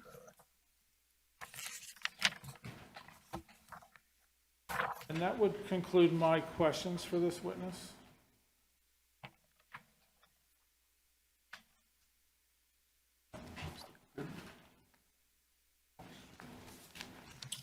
And just for the record, A16 is a, Collection of letters Yeah, from collection of neighbors. letters. Some of them are here, some of them weren't able to make it. I think it's 8 letters. looks like a collection of 8 letters. Yes, thank you. So, Rabbi, is it your intent to rent this site out for any reason? Weddings, parties? Definitely not weddings. Definitely, I no, not to rent. I mean, will there ever be, I mean, we actually hosted. To rent? Okay. You're not going to rent it out? Okay. Question, Bill? Yeah, so you probably heard some of the questions I was going into with Mr. Lin, but I think it probably better for you. So just trying to understand where this number 30 came from, or what's its basis, and what does it mean to you as far as the number of people that you would be serving and the number of people who might be dining there? No, so I actually want to clarify. We expect more than 30 people to be dining. We're currently at more than 30. I want to separate the sanctuary area where the services happen on a regular basis. I don't believe there will be more than 30. And I don't think that would include high holidays. You know, there might be 2-3 times a year where there will be larger numbers. And what would that number be? Like, probably, like, just sort of ballpark? Could be 75, 100 on Yom Kippur. And we've had those numbers in our tent without any parking and without any safety measures. So this would hopefully be an upgrade. And okay, go ahead, I'm sorry. The dining is exclusively for students who, I could think of maybe in all our years there that maybe there have been 2 cars parked. Like, students don't drive. It's inconvenient. There's nowhere to park on campus. And we're just across the street. It doesn't even make sense. So students who come to the dining part, and really the main part of the center, will not be driving and will not be filling the parking lot. The nice thing also about College Avenue is there's really nowhere to park on the street. So it's either in the parking lot or you go to the college where there's overflow parking. And that letter that stated that they would continue to allow us to use that, I believe is just will make everything flow nicer and safer. Because now what happens is if there are just 3 cars, they're backing in and out because there isn't a proper lot. And beyond Mr. Lytle's letter of support, what's the relationship with with either of the 2 colleges? Is there any formal relationship? This is a complicated question. I mean, we're considered affiliate advisors, so the college doesn't have any formal relationship with any religious advisors, but there's like I do have an email. I do get to use the spaces. They do fund some of our programs, like if it's student-run. So I don't know if that answers your question. I don't know. I think it's a complicated question. But yeah, we've been here, we've been in the area working with the colleges since 2006. So it's 18 academic years. And we definitely have a relationship. Right. To your point, there's no parking on College Avenue. There's no shoulder on College Avenue, paved shoulder. There's no sidewalk on College Avenue in front of your building, right? There is one across the street? Across the street there is. And then the college has a nature trail or. Sure. So that's how people who want to walk safely. But people don't walk, they walk from the college who are coming to us. Well, that was going to be my next question. So if let's say a large number of the people who do attend are coming from the college, they can just literally walk across College Avenue. But as you said, it's open to other students. It's open to non-students, right? The services, not the dinners. The services, okay. And so how do they arrive? Do they just drive over and park in visitor parking at the college and walk, or what do they do? Many of them walk. A few probably would drive. We generally encourage people not to drive. That's the traditional way. So they would either park at the college. Now mostly would park at the college. There would be a car or 2 sometimes Saturday morning or 3 that maybe would park in the circular driveway. So the number of people who would not be, let's say, Haverford or Bryn Mawr College students on a typical Saturday service, we're talking maybe a handful, less than 10% of the total? No, actually, the Saturday morning service is actually heavier on the community side than the student side. Students are more into dinners and Yeah. So on Saturday morning, then, typically, if you had 30 or 40 people there for a service, half of them are coming from beyond the 2 campuses? Yes, I mean, I would say like 10, 15, yeah. I don't have any other questions. Ed? Yeah, the adjoining house, I thought I heard testimony that they were owned by the college, Haverford College. Do you know what they're used for? Professor housing, I think it's Professor broken into 2, and there are 2 apartments. Okay. I believe so. You would never use this for any type of student housing, so they would know. No. I mean, I think that would be a different application completely. probably a non-starter, and that's not in any of our plans. Okay. Would this addition eliminate the need for the tent, so you wouldn't have put this tent up, that even expand even larger? Absolutely. That has actually been one of the reasons that we've been thinking about this. Being considerate neighbors, there's, even if we don't make noise, it's still, people are gathering, and this would definitely be much more noise insulated, and we don't intend to put up any tents afterwards. Unless there's some other type of restriction for a pandemic or something we have to service. When we started planning, we planned for like maybe a roof that opens, but now we have a little more faith that we should all be healthy and hopefully not need that. Okay, that's all I had. Thank you. Hi. Just wanted to confirm that the dining room and the synagogue are not intended for simultaneous use for separate events. So there wouldn't be, let's say, a worship happening upstairs or some kind of event, and then also simultaneously dining for the students. Not regularly. I mean, like Friday night, generally there's services, and after services, there's dinner. We do have a strict policy that our dinners are not open, or they're exclusively for students. This is one of the college requirements. So, it's the dinners aren't open for all. So they wouldn't be the same, and they're usually not at the same time. I mean, could I say it would never happen? It's not. It's never happened until now. Okay. Wouldn't be regular use. And then Exhibit A6 had a couple of bullet points describing what takes place at the center: the dinner on Friday evenings, the religious study classes 2 to 4 times a week, holiday meals, and religious celebrations. Does that still hold true, or would you be expanding on that list?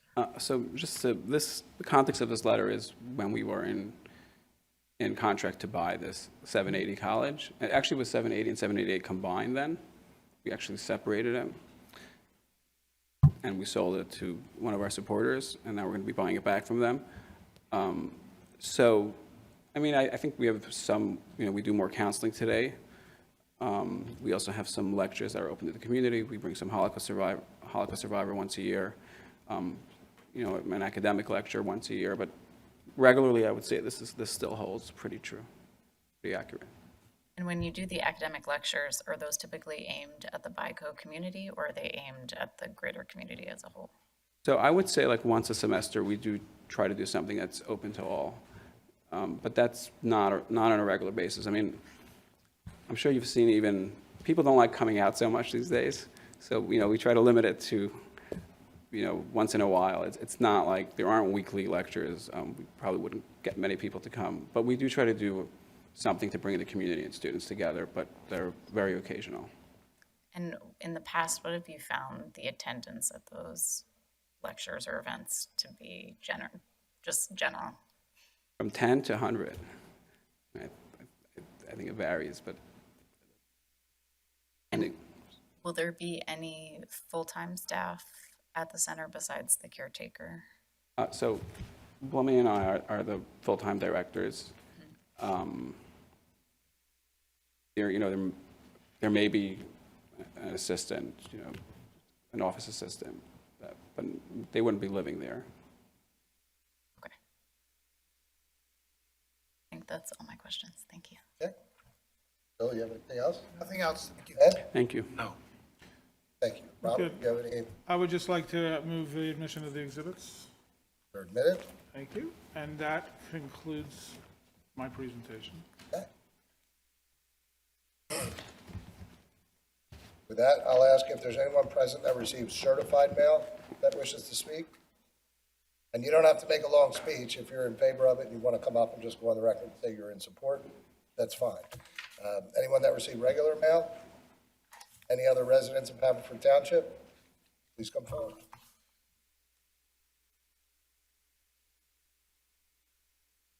Please raise your right hand. Do you swear to tell the truth, the whole truth, and nothing but the truth, so help you God? I do. And your full name and address for the record, please? My first name is Ellen, and my last name is spelled Luecke, and I live at 756 Buck Lane in Haverford. And what would you like to tell us, Ellen? I am here on behalf of the Brentford Civic Association, Okay? and we would like to request party status. So I have completed the form that I found over there. Is the association, are you here asking on behalf of the association? Yes, Does the association have counsel, or are you an attorney? I am not an attorney. Any type of corporate entity must be represented by an attorney. Okay, that is not laid out in the code or the It's state? by statute, by law, Pennsylvania law. Okay, Now, individually, that's a different story, but as a legal entity, need to have representation. Any type of corporation or legal entity has to have representation. okay. So any request for party status by a civic association requires legal representation? If it is in the entire association, if you would like to ask for it personally, you can do that. Okay. Well then, I suppose I can request it personally. Okay? Do you understand what party status is? I have a non-lawyer understanding Okay. of party status. So essentially, party status is an ability for you to, or at least what it grants you, is the ability to ask questions of the applicant, to present your own case. You cross-examine, any witnesses that you present. Counsel would have that right. But typically for party status, there are variations as to what really is standing, or right to be here, so to speak. There are two levels. One under the MPC, which is the Municipality Planning Code. Right. It's a little relaxed before this board. It's different for the Court of Common Pleas. But typically it is, in order to request party status, you have to be an aggrieved party. And what is an aggrieved party? An aggrieved party is essentially someone who has a substantial interest in the outcome of the matter, meaning that there is the potential for some adverse impact to your particular property as a result that has to surpass the normal or ordinary interest of the community in seeing that the laws are upheld, and that adverse impact cannot be either speculative or remote. So in other words, you have to have a substantial impact in connection with the granting of the variance somehow, how it would impact your particular property. Now that could be, part of the association may be close. Typically down here, it's a proximity basis. Right. That'll give you a presumption of having an adverse impact. Usually that's within, I think the board sends out notices within 200-foot radius. Yes. So most of anybody within that 200-foot radius basically has at least party status before this board. Yeah. Outside of that, they'd have to show some type of aggrieved status. So how far are you? I'm further than 200 feet, which is why Brynford was making the request, and primarily for information purposes, to be kept appraised of progress and communications, not here to express opposition or aggrieved party Now, you status, certainly, so. just because you don't have that, you certainly can still make comment on behalf of yourself, and if you want to. Okay. No. So I guess one question I have, Frank, you gotta, hold on 1 second. No, I think she indicated that her personally doesn't have party status, but yet she would still like to make a comment. Is that correct? I mean, I think now I'm asking questions, which maybe is not the appropriate use of this time. I think, So are you seeking individual party status? I think that is probably based on proximity, not appropriate. Okay. So I guess not. I do think that the MPC is unclear that you need to be an attorney to represent a civic association. Yeah, it's not in the MPC, typically speaking. I'll even, do you have any objection? I mean, I you have a agree. right to object to it, so. I agree with everything you've said. Okay. Okay. This is useful information. It would be nice if it was more accessible. That is my statement. Thank you. You can still come No, up we don't- and speak to us about the project if you want. I know, I don't have, it was more about having the access to future information, and should anything come to light in the future that would be something the neighborhood would oppose, or the civic association would feel was a problem, having the standing to then oppose that. So anything, if any property was within 200-foot radius of a subject property, individuals Yes. would actually receive notice. Yes. Yeah. Okay. And you can always call the township after to find out how votes went and things like that. Thank you.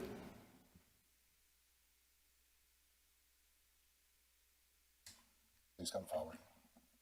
Please raise your right hand. Do you swear to tell the truth, the whole truth, and nothing but the truth, so help you God? Yes, I Your do. full name and address for the record, please. My name is Bess, B-E-S-S, Parmerter, P-A-R-M-E-R-T-E-R. Address is 768 College Avenue, immediately west of the property in question. Okay. What would you like to tell us, Bess?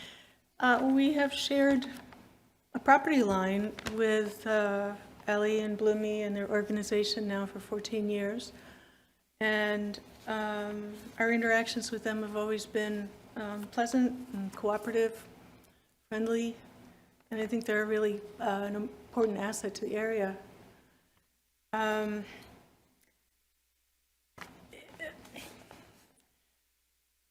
Ellie's always been particularly concerned about noise, traffic, anything that would be an inconvenience to neighbors.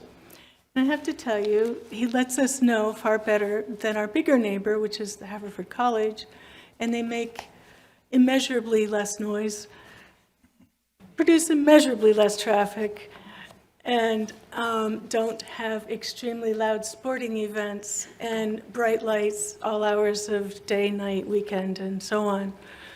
So this organization has mastered the fine art of being a good neighbor and moving a lot of traffic, foot traffic in and out of the building without being disruptive in any way. Even when services were held in the tent, the most we heard was singing, which was actually really pleasant and nice to hear. So I kind of regret hearing it'll be going inside. I really do.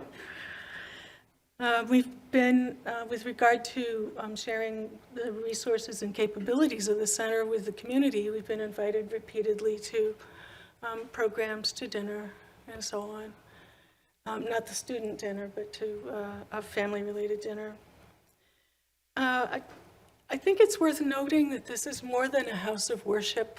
I think it's a misnomer just to see it that way.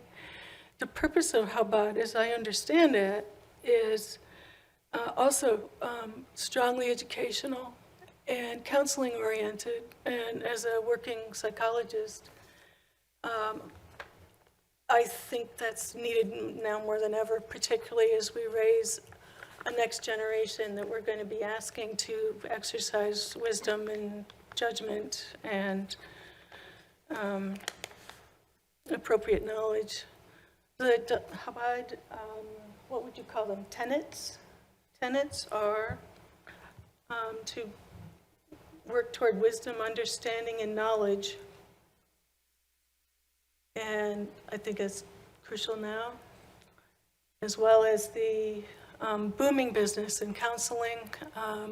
I can't help but notice students coming in tears in the last several months and going out in a more relaxed state. I think that's really critical. And helping students away from home, away from their families, away from their usual supports and sources of advice and wisdom. I think this is an excellent support and resource. Okay. Thank you, Bess. Any questions for Bess? Anybody? Robert, did you have any questions for Bess? No, thank you. Okay.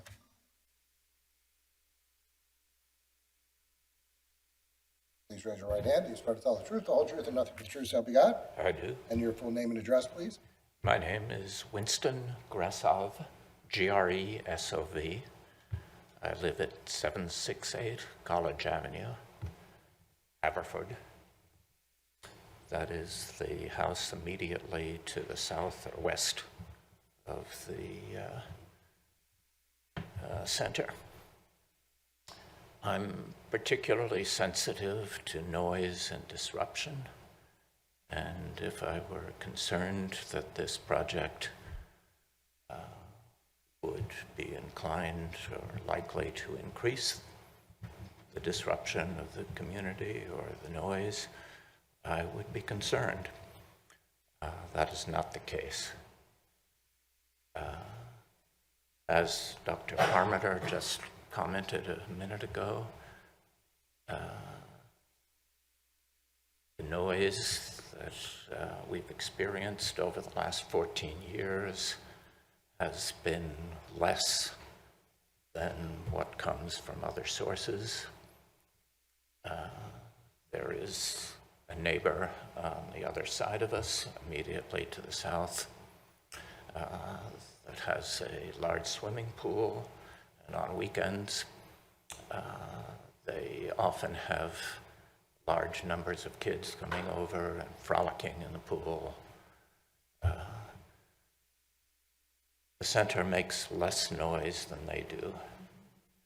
As Dr.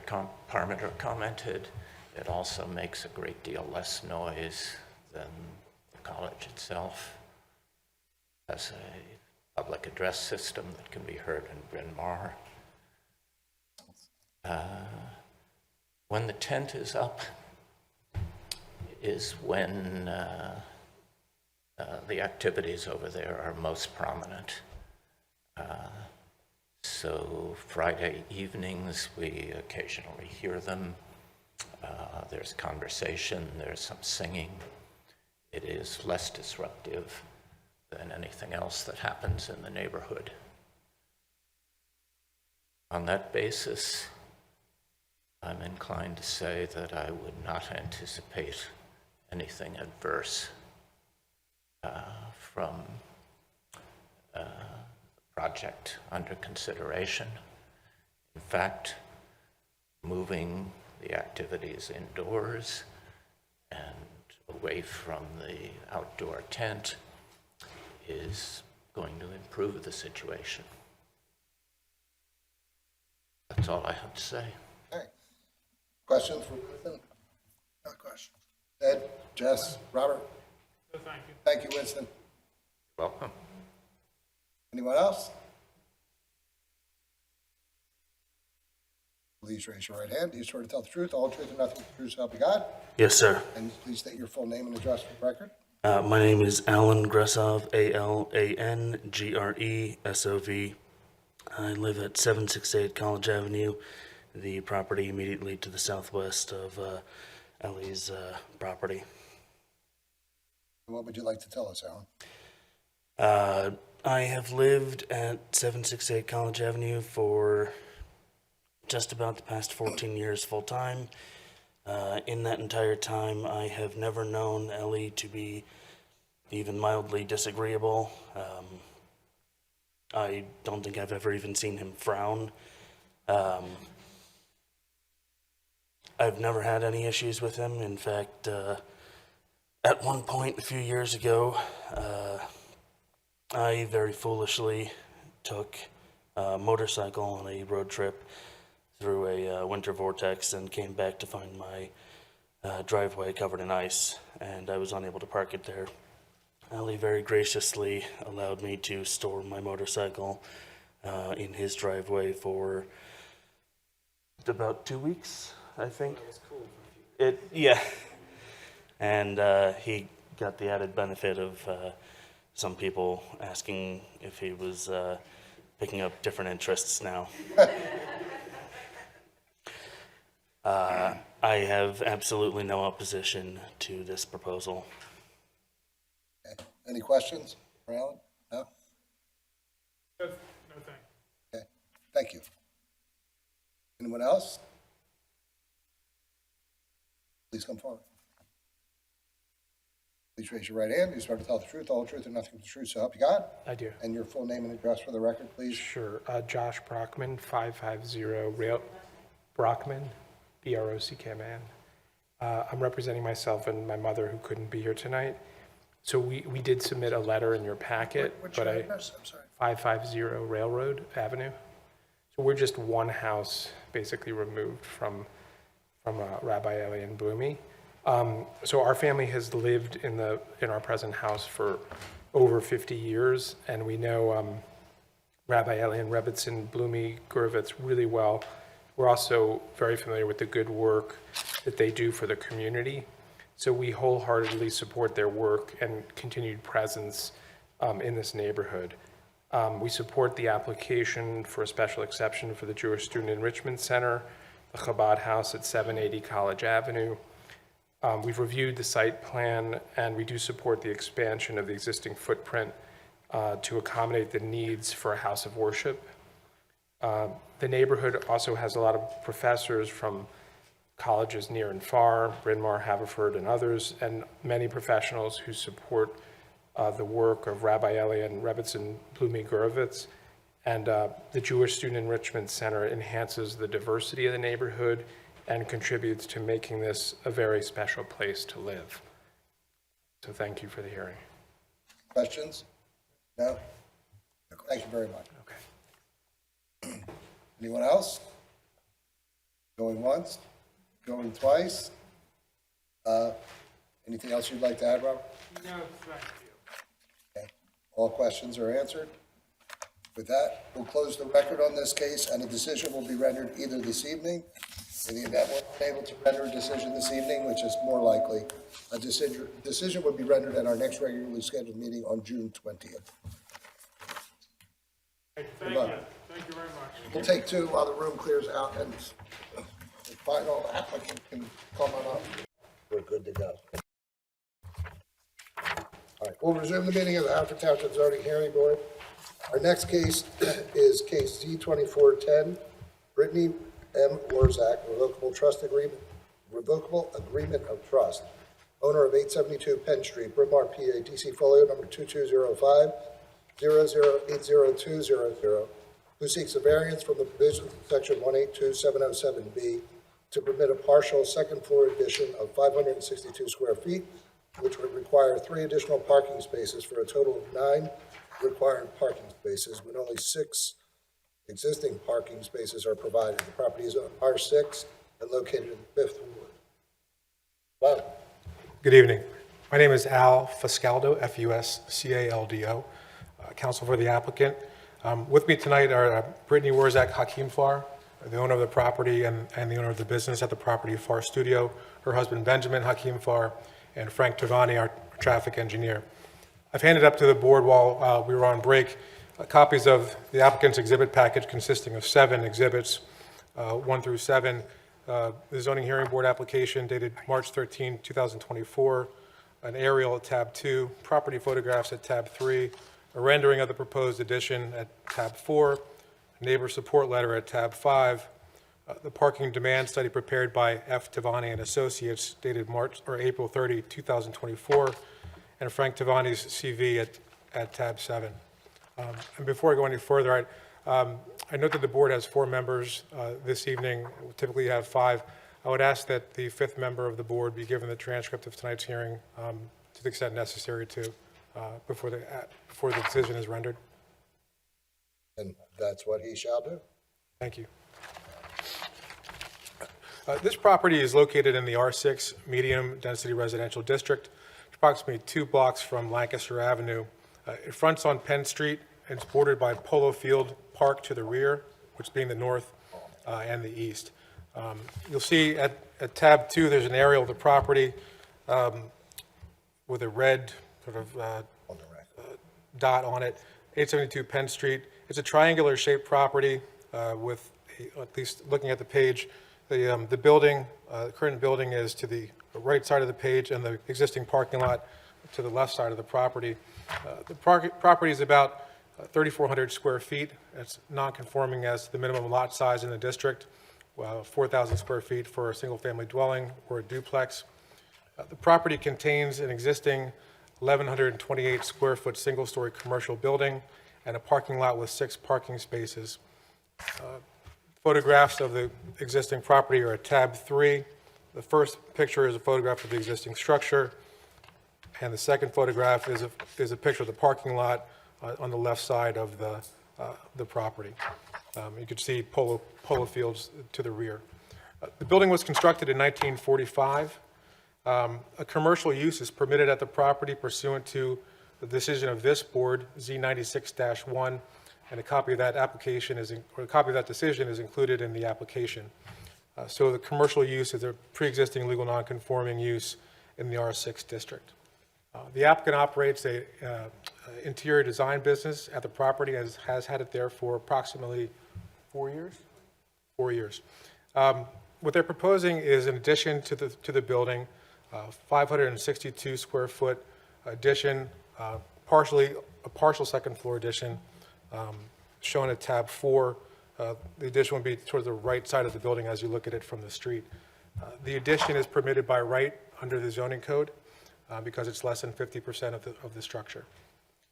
The second floor addition would be solely for additional office and storage space. There would be no additional employees hired as a result of the addition, no additional showroom space as a result of the addition, and no additional employee or customer traffic generated by the addition. The code requires at section 182-707B that a commercial office use be required to have 1 parking space per 200 square feet of floor area. Adding the 562-foot addition would require 3 additional spaces. There are 6. We would have to have 9. We're asking for relief from that tonight. There is no additional space on the lot to include parking spaces. In addition, no additional parking needs will be generated by this addition. Also, the proposed addition would meet the height requirements of the district, which is 35 feet or 3 stories. The applicant, and I want to call Brittany, she can describe it in more detail. They've done extensive outreach to the neighbors and the Civic Association. And tab 5, there's of the exhibit package, there's a letter from the neighbors in support of the application, including the neighbor immediately adjacent to the parking lot. Also, we'll present a parking demand study, which is contained at tab 6, which Frank Tavani prepared, that will confirm that the 6 parking spaces are sufficient to serve the proposed use of the building with the addition, and in fact, that the 6 parking spaces are sufficient to serve other potential uses at the property to the extent it would be sold in the future. So with that, I would call Brittany Warzak Hakim Far as my first witness. Brittany, you can stand here. One quick thing before we do that. You were going through your exhibits as tabs. Just for record purposes, I just want to indicate that we'll identify them as A1 through A7. Absolutely. Thank you very much. Perfect. Thank you. Okay. Please raise your right hand. Do you swear to tell the truth, the whole truth, and nothing but the truth, so help you God? Yes. And your full name and address for the record, please? Brittany Warzak Hakimfar, 872 Penn Street in Bryn Mawr. My last name? Hakimfar. And Brittany, you are the owner of the property and the business at the property? I am. And you've operated it for approximately 4 years at this location? Correct. Could you describe for the board, just generally, the interior layout of the building and why you want to put the addition on? Sure. So we purchased the building from someone who had a previous business that was similar to interior design. They had a shade business, and I wanted to use this space as mostly a showroom and office space for myself and my husband. We run the business together. The building is kind of in this triangular shape. So half of the space is used where we have desks, and the other half is used as a showroom with a table that I could meet clients and do meetings. We don't have a showroom that's open to clients. It's more to display artifacts, antiques, furniture that I've made, and things that pertain to our business. And the hope is with the second floor that we would be able to have a little bit more separation, so that if I was meeting with someone in the conference room at the conference table, and my husband was on a business call, that it wouldn't be kind of everyone is hearing each other at once. We are not adding any employees. It's myself and my husband every day from 9 to 5, and we have 2 girls that work part-time. Part of the time they're in the office, part of the time at home, and sometimes at sites because we work on different homes in the area. But we feel that, this additional space would provide additional storage for samples and fabrics and different things that we need, as well as some privacy in terms of taking Zoom calls and phone calls that we need. Brittany, your customers, when they come to the store, Is it by appointment only? It's correct. It's by appointment only. It's only for our interior design clients. So it would only be someone who we are working on their home or project. Those meetings happen probably once a week. We have a client coming into the office.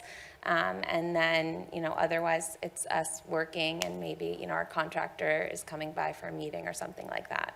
And your existing parking lot has 6 spaces in it currently? Correct. Do you ever need more than that at the property? No, we don't. So as I said, every day it's my husband and I from 9 to 5 that we use 2 of those spaces. The other spaces are used for people, the girls that will come into the office occasionally, someone who's coming in for a meeting. It's very rare that our parking lot would ever be full. Do you ever park on the street? No, we have never parked on the street, and we also ensure that anyone who ever comes to our office never parks on the street.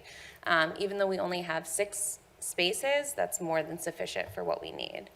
And because you have extra spaces, do you allow the neighbors to park there when they need to, or their contractors to park there? Yes, we have had very nice, friendly neighbors come up to us and ask if they could use our parking lot on the weekend when we are not there, which we are more than happy to do. We've had people ask if they could have a larger truck park in our lot, which we are happy to do.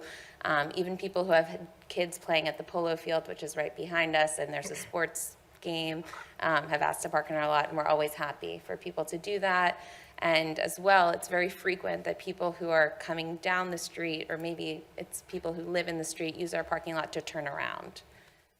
And you also have is there a fence between your parking lot and polo fields? Correct, there is. And there's a gate in that fence? That's correct. And you allow people to traverse your property to access the park? We do. Constantly, people come through our parking lot to access the polo fields, the playground that's right there, which obviously we are very happy with.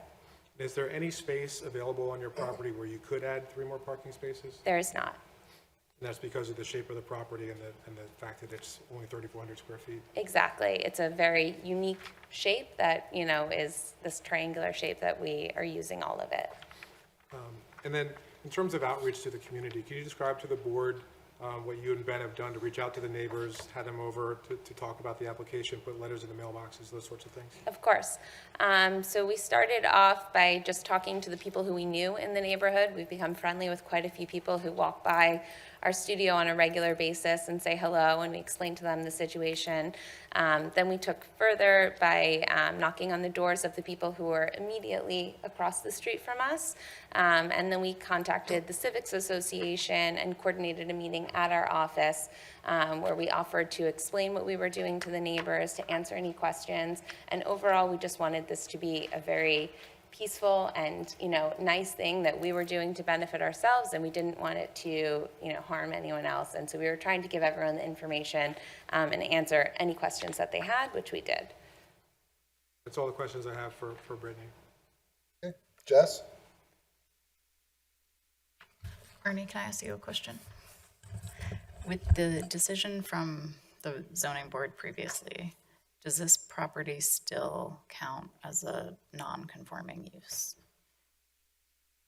Please remind me what the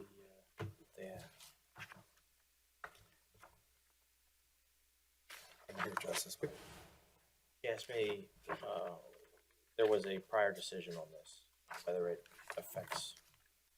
It's included in tab 1. And if I could, while you're looking at that, 96. it is. We also spoke with Mr. Smith, the zoning officer, as we were preparing the application, and he confirmed that it was a non-conforming use and it extended to this application. So based on that, we submitted this application. And I would generally concur with that. I'm just taking a quick read here. This property's been a number of things over the years. I think it was a gun shop, it was a restaurant, it was a shade store.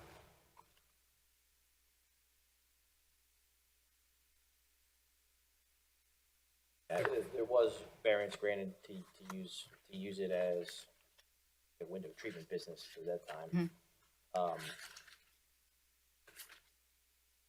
And how long has your business been there? 4 years. And I purchased it from the person who owned the window treatment business. And it's essentially a similar type of business. Correct. I would say it would be a continuation or a transferred to a very similar non-conforming use. Okay. And it doesn't look like, from what I see in terms of the conditions applied to that variance, that there are any violation of that, so I think it's okay. So I didn't see in the application a plot plan showing where your building sits on the lot or what the setbacks are. And based on my understanding of 182-802, which concerns non-conforming uses, when you extend a non-conforming use, you need to comply with yard requirements. We're just going up. And so we met with Mr. Smith on this application. Because we are going up, that doesn't require additional variance relief. There's case law on that. And secondly, the addition is less than 50% of the size of the building, so no relief is required under the code. We confirmed that, again, with Mr. Smith before we filed the application, and he agreed that the relief we needed was limited to the parking space number.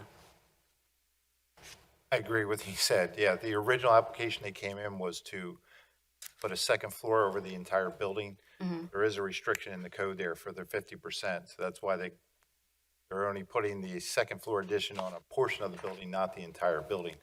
And with this proposed construction, it is going straight up. There's no encroachment further into the existing nonconformity. And council is correct, there is case law that indicates, so long as you're going up, now it's relevant to what your code says, as opposed to vertical and horizontal. I don't think our code regulates vertical. Therefore, if it's going up, the court has said it is not a further intrusion into the non-conforming setback. When you have visitors for meetings, are those meetings typically scheduled in succession, or do you have gaps between meetings? Usually there's not more than one meeting in a day. Okay. I try not to schedule more than one client in a day. So if there was another meeting in that day, maybe it would be a painter, a contractor, or something like that, and there would always be space in between. Okay. And then do you ever hold special events in your space? No, I do not. Okay. And you would accept that as a condition? Yes. Okay. I don't have any other questions. Ed? Yep, your building, you've been using it as the same use for 4 years, did I hear? Correct. And to clarify, you need to expand it because your building is your business being successful, and that's why. No, I would more so, I mean, I hope my business is successful, but I think we just realized that we want a little bit more space. We have a lot of samples and materials and different things that we keep in our studio for our business, which is taking up a lot of space. And the current single floor that we have limits us from having a client and taking another call or Zoom meeting at the same time. So the second floor would be used for storage space as well as an office to have some privacy. And more efficient business operation. Exactly. But not an office for meeting the clients. No, correct. The clients still meet in the conference room downstairs, and there would never be more than one at a time. Thank you. No other. Bill? I don't have any questions, thank you. Neither do I. Thank you. Thank you. One more question, Brittany. The summary I gave to the board before, you were present for that, and was that true and correct to the best of your knowledge? Yes. Do you accept that as your own testimony to the extent you didn't repeat it? Yes. Okay, thank you. Oh, good move. What's that? So many people forget to do that. Yeah. Thank you. I'd like to call Frank Tavani, please. Thank you. Hello, Frank. Please raise your right hand. Do you swear to tell the truth, the whole truth, and nothing but the truth, so help you God? Yes, I do. And your full name and the capacity in which you appear before the board this evening? My name is Frank Tavani. I am a transportation professional, traffic engineer, covering all matters of traffic, parking, circulation, things of that ilk. And Frank, your CV is attached to the exhibit package at Exhibit A7. Yes, it is. And have you been accepted as accepted as an expert in the field of traffic engineering in this township? I have. Approximately how many occasions? Probably at least 10. In fact, the item that was continued this evening, I was the traffic engineer for that application, St. John Newman Catholic Church School. I could go more into Mr. Tavani's CV, but I'd like to offer him at this point as an expert in the field of traffic engineering. You've seen Frank, so. I'm sure you know. Ready? All good? Okay. There's no discussion or objection from the board. We'll accept Frank as an expert in traffic engineering. Thank you. Frank, what is your relationship to this project? I performed parking investigations for alternatives for what could possibly be on site someday. And you were present for the prior testimony by Ms. Hakeem Farah and the recitation of facts by myself with respect to this application? Yes. And did you prepare a parking demand study as part of your duties regarding this application? I did. And is that study contained at Exhibit A6 in the packet? It is. Could you please describe for the board the analysis you performed and the conclusions you reached in your study? Certainly. So A6 contains 14 pages total, 2 pages of text followed by 12 pages of appendix material. And before I go too much further, I should offer that I noticed this evening there is a typographical error on the first page of A6. If you count up 6 lines, 6 physical lines from the bottom of the page, you'll see a line beginning Transportation Engineers, ITE Trip Generation Manual. That should say Parking Generation Manual, 6th edition. And as an offer of proof that that was just a typographical error, if you turn to the third page of A6 and look in the lower left corner, this is the first page of the appendix items, you'll see a footer that says Parking Generation Manual, 6th edition. So that was simply a typo on my part. But as the first witness made abundantly clear, essentially the footprint of the first floor today is open space. And whenever there is a meeting with a client, at the same time as a phone call might be entertained, there's really no way to separate those activities. So the intent is to have additional space for goods, materials, and really a complete separation, both on the Z-axis but with a different room for phone calls and things like that. No intent to add additional staff. Obviously, the 6 spaces are adequate based on the description of how the site is used today. But nevertheless, it might be of some interest to the board to know what the ITE Parking Generation Manual has to say about interior design studios. And of course, every manual has limitations. And that particular land use code is not in the manual, but there are some other categories and codes that are probably a pretty good fit for what the board might be getting itself into if this building were expanded as described. And if you look at page 2 of A6, you'll see I identified 3 land use categories and codes that I think are a good fit for this site. The first is small office building. The second is medical dental office building. And the third, which is obviously the most obscure, is carpet store. Small office building is self-explanatory. Medical dental office building, I will note, there is no distinction between a small or large medical dental office building. So the data that is collected there, and I will present to you, could represent a large, busy practice on a per parking space basis. So that gives you probably the most conservative insight as to what the approximate 1,700 square feet of building could translate to in terms of parking demand. And in the interest of time, and since A6 largely speaks for itself, if you look at the second set of 3 bullet points on page 2 of A6, you'll see in bold what the average peak parking demand is for each of these land use codes. And the lowest is the carpet store at 0.9 spaces per 1,000 square feet. And the most intense, if you will, is the medical dental space at 2.63 spaces per 1,000. And that works out to 4.5 parking spaces at approximately 1,700 square feet, which I conservatively rounded up to 5, which is still less than 6. And as we heard from council, the plot is sited only about 450 feet from Route 30, where there are existing mass transit opportunities, SEPTA bus routes 105 and 106. There's also a train station, approximately 12-minute walk away or less.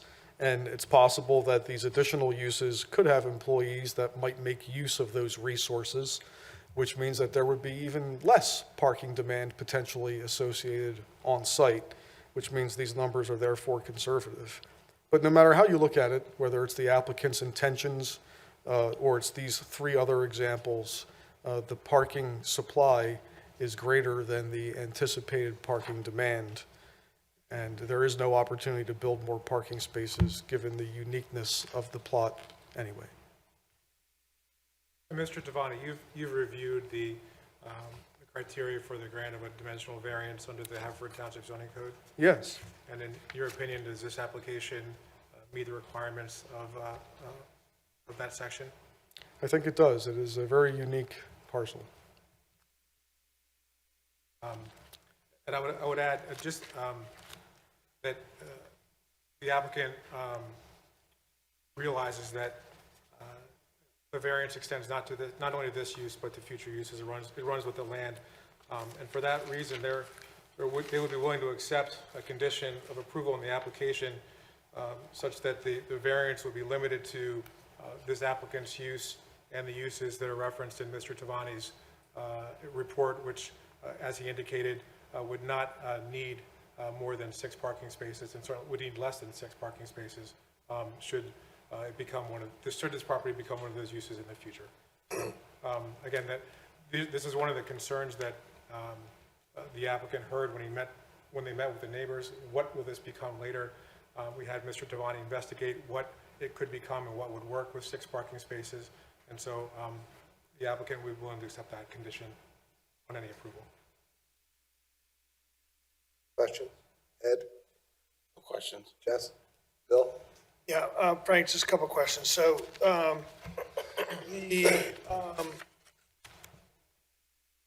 in your analysis, you didn't do on-site traffic counts or anything like that. You were just working off the ITE guides and trying to find the best analogous and then use their data. Is that right? Yes, upon hearing from council and the applicant about what their current staff levels are and how they schedule appointments, it appeared superfluous to me to make parking or traffic observations. I was more interested in other potential uses that could occur in the building, and since there's no way to directly observe hypothetical future possibilities, I had to refer to the ITE parking generation manual. And then just one other question. In the ITE analyses or data, in the second set of 3 bullet points that you kind of rounded to a number of spaces that would be attributed to a building of this size, did that include staff or owner parking, or was it just visitor trips? That's a very good question. So the ITE manuals, whether it's the erroneously referenced trip generation manual or the parking generation manual, are essentially statistical analyses of real-world empirical data as collected at similar land uses and submitted to ITE for consideration in future publications and future editions. So in the case of either traffic counts, i.e. trip generation, or parking generation, what ostensibly happens is a planner, a traffic engineer, whoever is willing to do the study, goes and observes parking demand, goes and observes traffic going in and out of a facility, doesn't distinguish or in any way segregate for whether that traffic activity is owner-related, if it's a trash truck, if it's a delivery. It's just however much traffic is going in and out is counted. And with parking demand observations, likewise, there's it's my understanding, I'm not ITE, but it's my understanding, they make no distinction whatsoever as to who's parking. It's just the total observed parking, which by extension, I would imagine would have to include employees, visitors, et cetera. Thanks, that's it. And ITE is, its reports generally accepted in your field? It's the most widely accepted reference. It's something that's universally agreed upon, in my experience, since 1993. Okay, I have no questions. I have nothing else other than offer to move my exhibits into evidence. Okay, they're admitted, A1 through A7. Thank you. Okay. With that, I'll ask if there's anyone present that received certified mail that wishes to testify. Anyone that received, please come forward. Certified, I got uncertified. Okay. Ladies first, you come up, and then we'll go.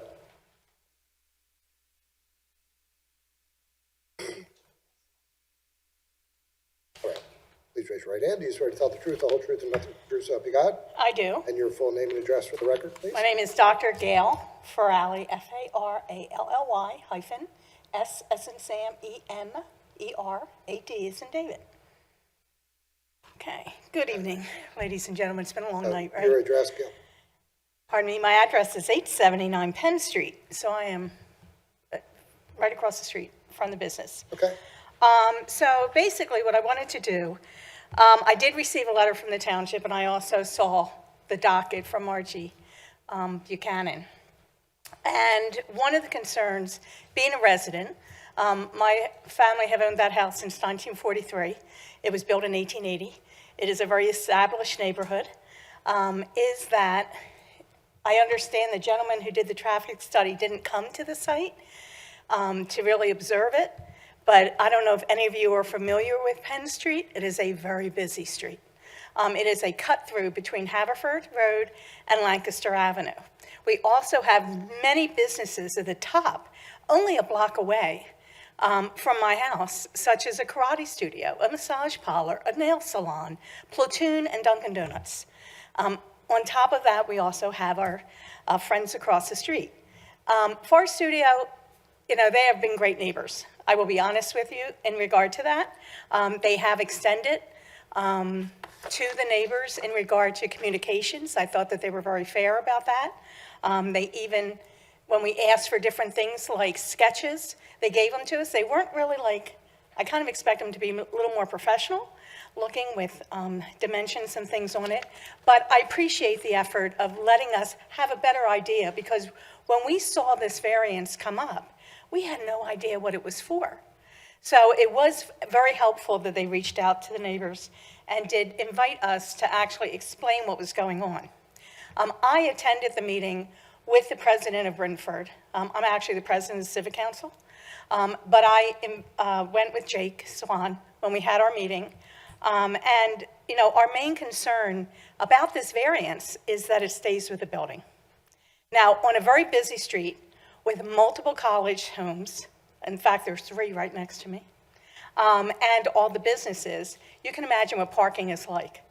So to sit there and think there's more space being put on a building, and yet they're not actually going to be able to have the extra parking, our concern as a neighborhood is, you know, what's going to happen to, we already have a problem with parking, and could it be even more? Now, I know they said, oh, you know, we're not going to sell the building, but we've been there and we've watched all these businesses go through the neighborhood, right?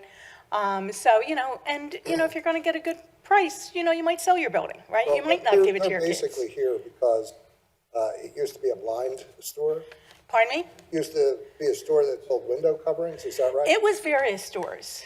Shady Lady, it was a piano lesson store, it was a gun shop, it was a candy store way back in the 50s. Yeah. So it has had business usage, you know, non-conforming usage, because we are in a residential area. There was previous variance granted by a zoning in 1996, I believe it was, for parking.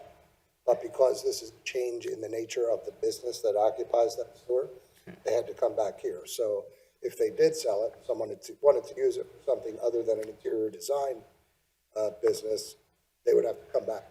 Oh, okay, so it just wouldn't assuage necessarily your just be a fear. carte blanche. Yeah. Okay, I did not know that. Thank you for that information. I did actually fill out the entry of appearance. I don't know if I should have said that first.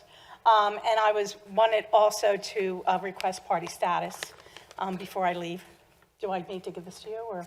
Hey, you can hand up, and you said you live directly across the street, Yes. right? You're accepted there. Thank you. So anyhow, so like I said, you know, I just wanted the board to think about the neighborhood, think about, you know, thank you for sharing with us that Well, we this does always not continue, you know, to go with the next owners, because that is definitely a concern. Well, it goes with the property. Right. So if you bought it and you wanted to open up an interior decorator location, you don't have to come back here. But if you change it back to a gun store or something, you have to come back.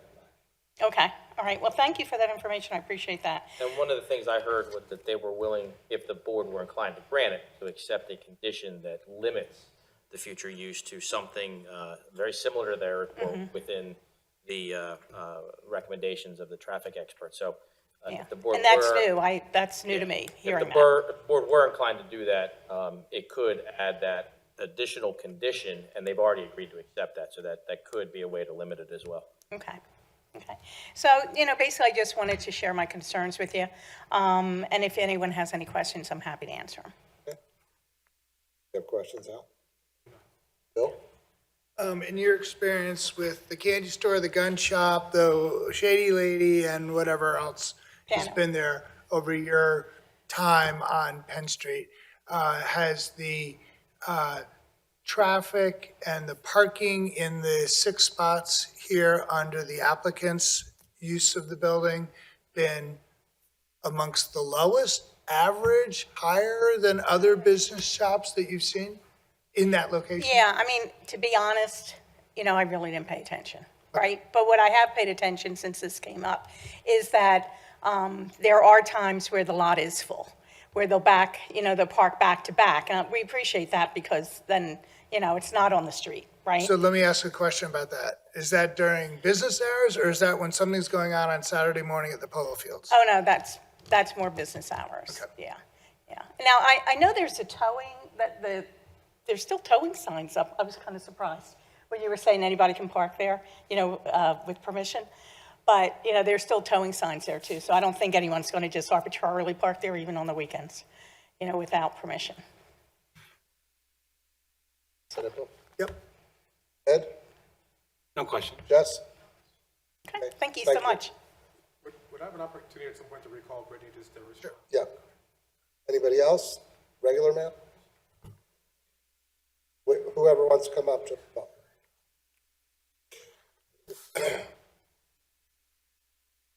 How you doing? Hi. Please raise your right hand. Do you swear to tell the truth, all the truth, and nothing but the truth, so help you God? I do. And your full name and address, please. Francis, with an I, F-R-N-C-I-S, Lipinski, L-I-P-I-N-S-K-I. I live at 875 Penn Street, which is directly across the street from 872.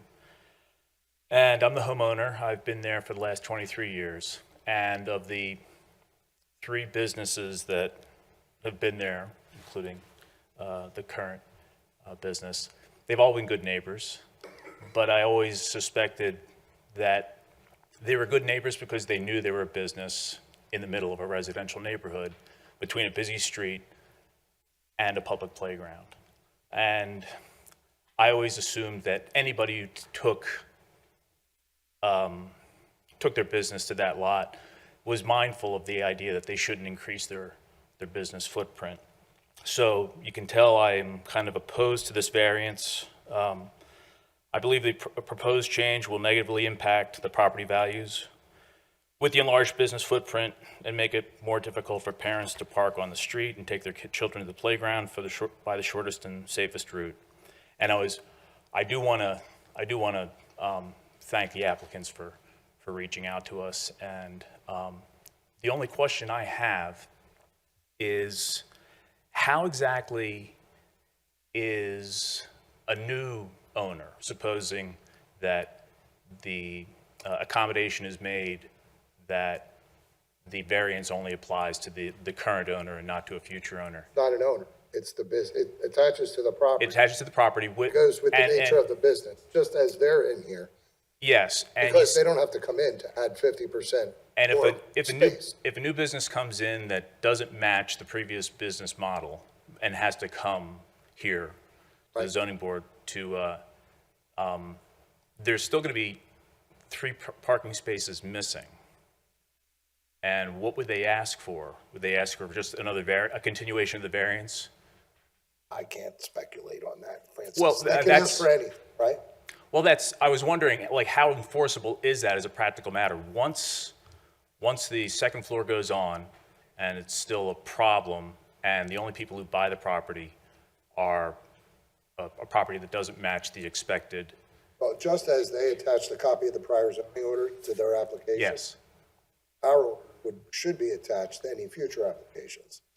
And the restrictions, if this was approved, that we would put on it would all be listed in that order, just as they are in the order from 1996. And presumably the township followed those conditions with regard to issuing a use and occupancy certificate. So this is all based on in the hope that the next owner has a Not the similar hope. business. Well, Well, technically, anybody buying a property, I mean, in a commercial setting, should, especially if they're represented, go through a due diligence period. And through that due diligence period, they're going to want to know, if they're buying it, that the property they're purchasing is conducive to the use that they want it to, specifically zoning. So they would typically request some type of zoning certification, a letter that there's no violations of the zoning code that are there, that the use, or at least what it's currently zoned or how it's used, could be used for their permitted purpose. So there's a due diligence period that would normally go through that. It's not like you're similar to buying a house, but it's a little bit more complicated because you want to make sure you're buying something I understand. that you can use. I understand. I appreciate that. I was curious when that came up in this meeting. I'm like, I need to know more about that. So I appreciate you telling me about that. That's all I have. And if you have any questions for me.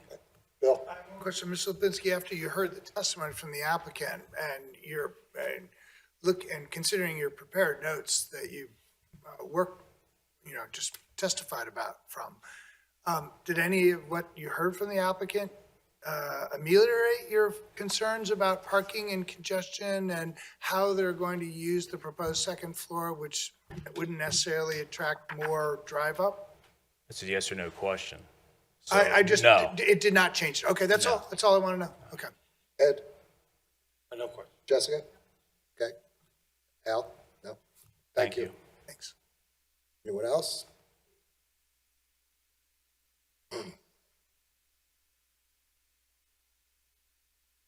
Please raise your right hand. Do you swear to tell the truth, the whole truth, and nothing but the truth, so help you God? Yes, I Your do. full name and address for the record, please. Theodore Gross, 877 Penn Street, directly across the street. 877. What would you like to tell us, Theodore? Can I also become a party to the job?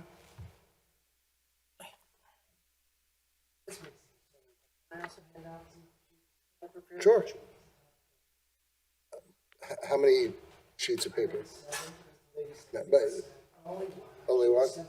All right, for marking purposes, we'll mark them G1 for gross. So this is one. You got a copy? Can you please give the applicant's attorney a copy?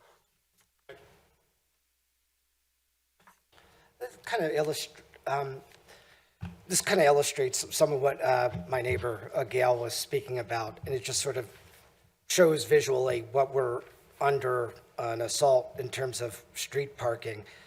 The little dotted lines on the map show that that's where you can only park on that side of the street where the houses built in 1880s are located. There's no parking on the other side of the street. What really happens in the situation is we get you got two SUVs parked on either side of your driveway, and you want to try and back out, and you've got a busy corridor street, and it's dangerous, it's difficult. Some of the things that impact that, like I said, just to go through the list, there is Amcor Karate, there is the Dunkin' Donuts, there's Platoon Fitness. These guys regularly, as a matter of course, park down there.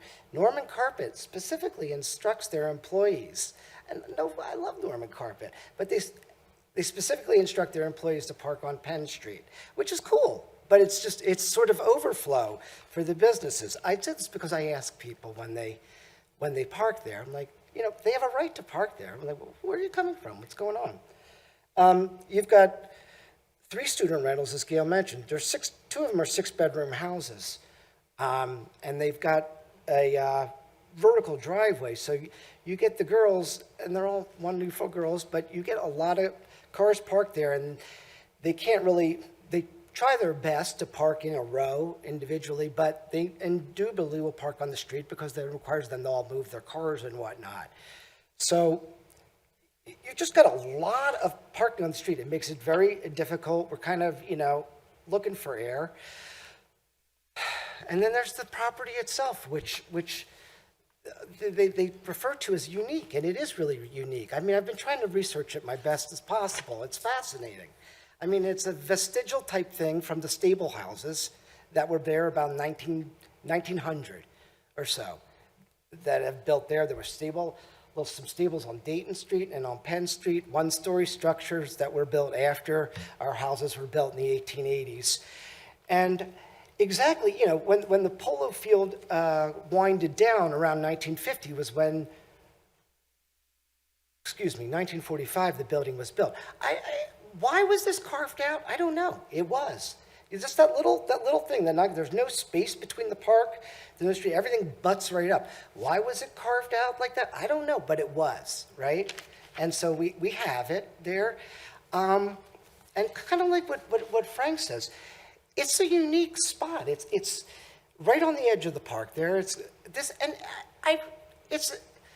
hard to blame these guys for wanting to put a second floor on it. It's a gorgeous view. You can see, you know, the park. It's a wonderful elevation that will really, really benefit them. And it is for client meetings because their letter does say that and whatnot. It's just an expanded use, and it's a reach for a public, in a way, it's a public resource that they're availing themselves of. And that's all well and good, and I realize the guidelines what they are. My hope is just that the zoning board will look at this and say, you know, you've got a street that was identified in the 2023 Brentford traffic study as Penn Street as a major north-south corridor artery. It is. You get people who, if you come on the street, people who gun their cars going up the street to try and make the light at Lancaster Avenue, which is, you know, a block and a half up. It's difficult for us. You've also, as Frank mentioned, you've got the park there. There is nobody parks in their lot to go to the park. It's not welcoming for that. It says no parking. So nobody ever parks there. The parking for the playground right there is basically Penn Street, which is right there. The new Haverford Township Pulp Park of March 24, you know, the playground access is pretty much parking is available as Penn Street. It just seems, it seems short-sighted to mortgage, you know, your playground usage for the township residents. You're putting the local residents at more risk, and it's a wonderful project, I get it, but it serves only one and it takes away from many. I'm sorry I went on so long. Any questions? Yep. Jessica? Ed? No questions. So I'm not really sure I'm following the line of reasoning here behind you. I take it, I get it. It's kind of a busy street. Parking on your side, but not on their side, right? Yeah, you've got some student housing, you've got some commercial buildings on the end. This might be sort of a little bit of a creep of the commercial zone into the more consistently residential. I get it, we have that throughout the township. And so the point is that you're opposed to this application for what reason? Okay. One,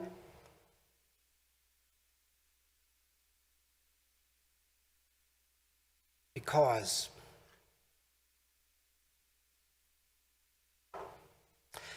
expanding the business footprint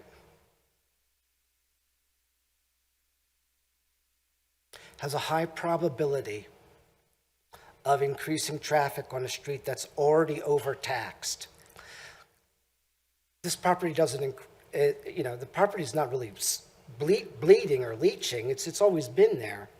You know, and like Frank said, people sort of respected, hey, it's a unique property in a unique position, squished in here 80 years ago into a little neighborhood. And it's kind of remained like that peacefully and wonderfully. In that time, things have changed. You know, you've got Amazon that's frequently delivering. You've got 15 college girls living on the street. But that's not the applicant's thing. So no. I'm not saying. What I'm saying is the reality on the street is that we're already overburdened. So to make an exception for them, which could very well contribute to the problem, is not we're going to get killed with some coming by the street, flying up and down the street. You can't see when you back out. It forces people to park closer to my driveway when there's less spaces available. It's already difficult. I'm not asking for any relief. I'm not saying, they've been good neighbors. And when I bought the building, I was like, Ben, we had a cigarette together. It was nice. He told me, Ted, I can build a second story on this.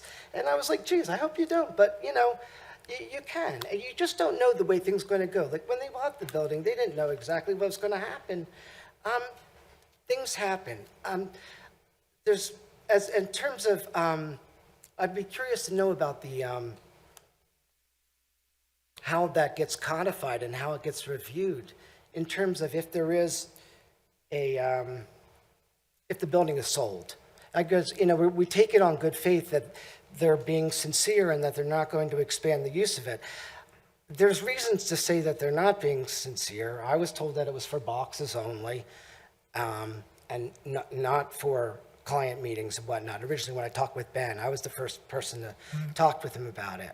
So they were not sincere. Well, wait a second. I mean, that. the applicant did say in testimony that they would not have client meetings upstairs. I know. I think their letter to the neighbor says that there will be client meetings. I could be wrong. I'm not looking to do gotcha or anything. I'm just saying is that it's a very attractive proposition that to have the additional space. And I think that there's no reason to expect, the usage of the property has increased a lot in the last, as Frank will mention, you typically get 4 to 6 cars in there. It's 4 cars every day. It's not far, and they're big cars. It's not a big lot. When you, can I ask you another question? You testified that you periodically come out and quiz people who park on your street about where they're coming from or where they're going? One time. Okay. But I watch, like I have karate studio and whatnot, yeah. So, yeah. And has anyone ever said, oh, well, we're going to the interior design No, place? never. Okay. I don't believe anybody has ever parked on the street to go there. But this is a business that's growing. They've been there 3.5 years, not 4 years, 3.5 years. And it's a business that's growing a lot. My brother's a high-end window treatment designer. He sees your stuff. He'd love to work with you. It's probably not going to happen. But the business is growing. Signs are going everywhere. The volume is increasing. They have international aspirations. Brittany wants to be an architectural digest, and that's great. They're at the Javits Center in New York. Recently, they're growing a major league, a real quality, high-end design firm here. Like, you know, you got Barbara Giesel and you got Deborah Meyer on Lancaster Avenue. That's sort of like where this should be going. I don't take it at face value that they're going to stay within the lines. They couldn't even post the sign for this meeting. It was not posted properly. It's just a simple thing. It's a design and construction firm. And they couldn't post the sign for this meeting. The sign was not posted for a proper amount of time, which is a small thing, but it's just sort of informs that following through and whatnot is not to be expected. Where was it posted? Because the I have township, pictures. the township's the one that posted it. I have pictures. I don't think the township posted this. I didn't want to go there. Yeah, but just say it wouldn't be the applicant, it would be the township that would post it. Well, I know, actually, it's filmed. I saw Ben put it up on the building, and then it fell off on the floor. And then it got jammed in here, it's not visible from the street. I'm just saying, it's like, this is just slapdash. Sorry, what are we looking at? It's not exhibit stuff, it's just where the, It's just the pictures of the, postage. where the poster's been the weakness. Follows that sort of is indicative that take it at face value. I was this other part of the need to get the microphone. Yeah. Sorry. Anyway, so yeah, that's for concrete reasons. I see a tremendous opportunity for them and potentially a lack of sincerity. But I wish them well in another location.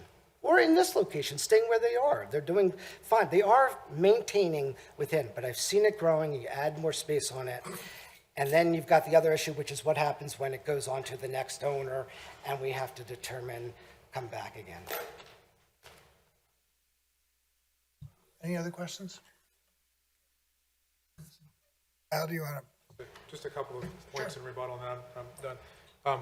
So I think we heard from probably the preeminent traffic engineer. Do you want to, is this rebuttal closing? Do you want? Yeah, were there more people? I'm so sorry. I apologize. Please come forward. Please raise your right hand. Do you swear to Hi. tell the truth? Oh, The whole yes, truth I'm- and nothing but the truth, so help you God? I do.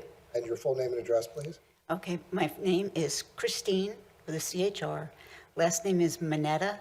M is in Michael, A is in Ann, N is in Nancy, N is in Nancy, E is in Edward, T is in Tom, T is in Tom, A is in Apple. What's your address, Christine? 877 Penn Street. And I'm right across the street from FAR. I'm a nurse, and I used to live in the Bronx.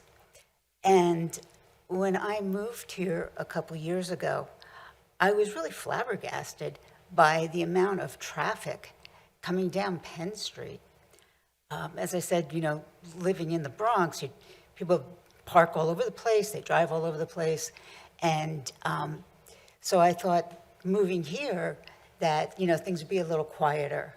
And the streets, what I see going up and down the streets, of course, FedEx, UPS, school buses.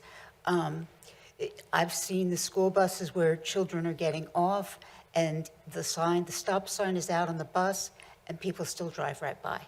It flabbergasts me. There's also several lawn garden people, landscapers who have big trucks and then they have their trailers behind it and they're going up and down the street too. And then I've seen just other, like the bakery, for instance, they get deliveries for, flour and stuff. And I see those trucks, coming down the street. And they also parked in the middle of the street, like when they're unloading. So it makes the road even narrower. And, just trying to get around, it's very congested. And that's what I want to say. And when I try to go out, as Ted was saying, when I pull out of the driveway, I have to go very slowly. The streets are usually lined with cars. Most of them are big SUVs. I'm in a little sedan. And, I'm creeping out because I can't see real well, because of the cars or traffic.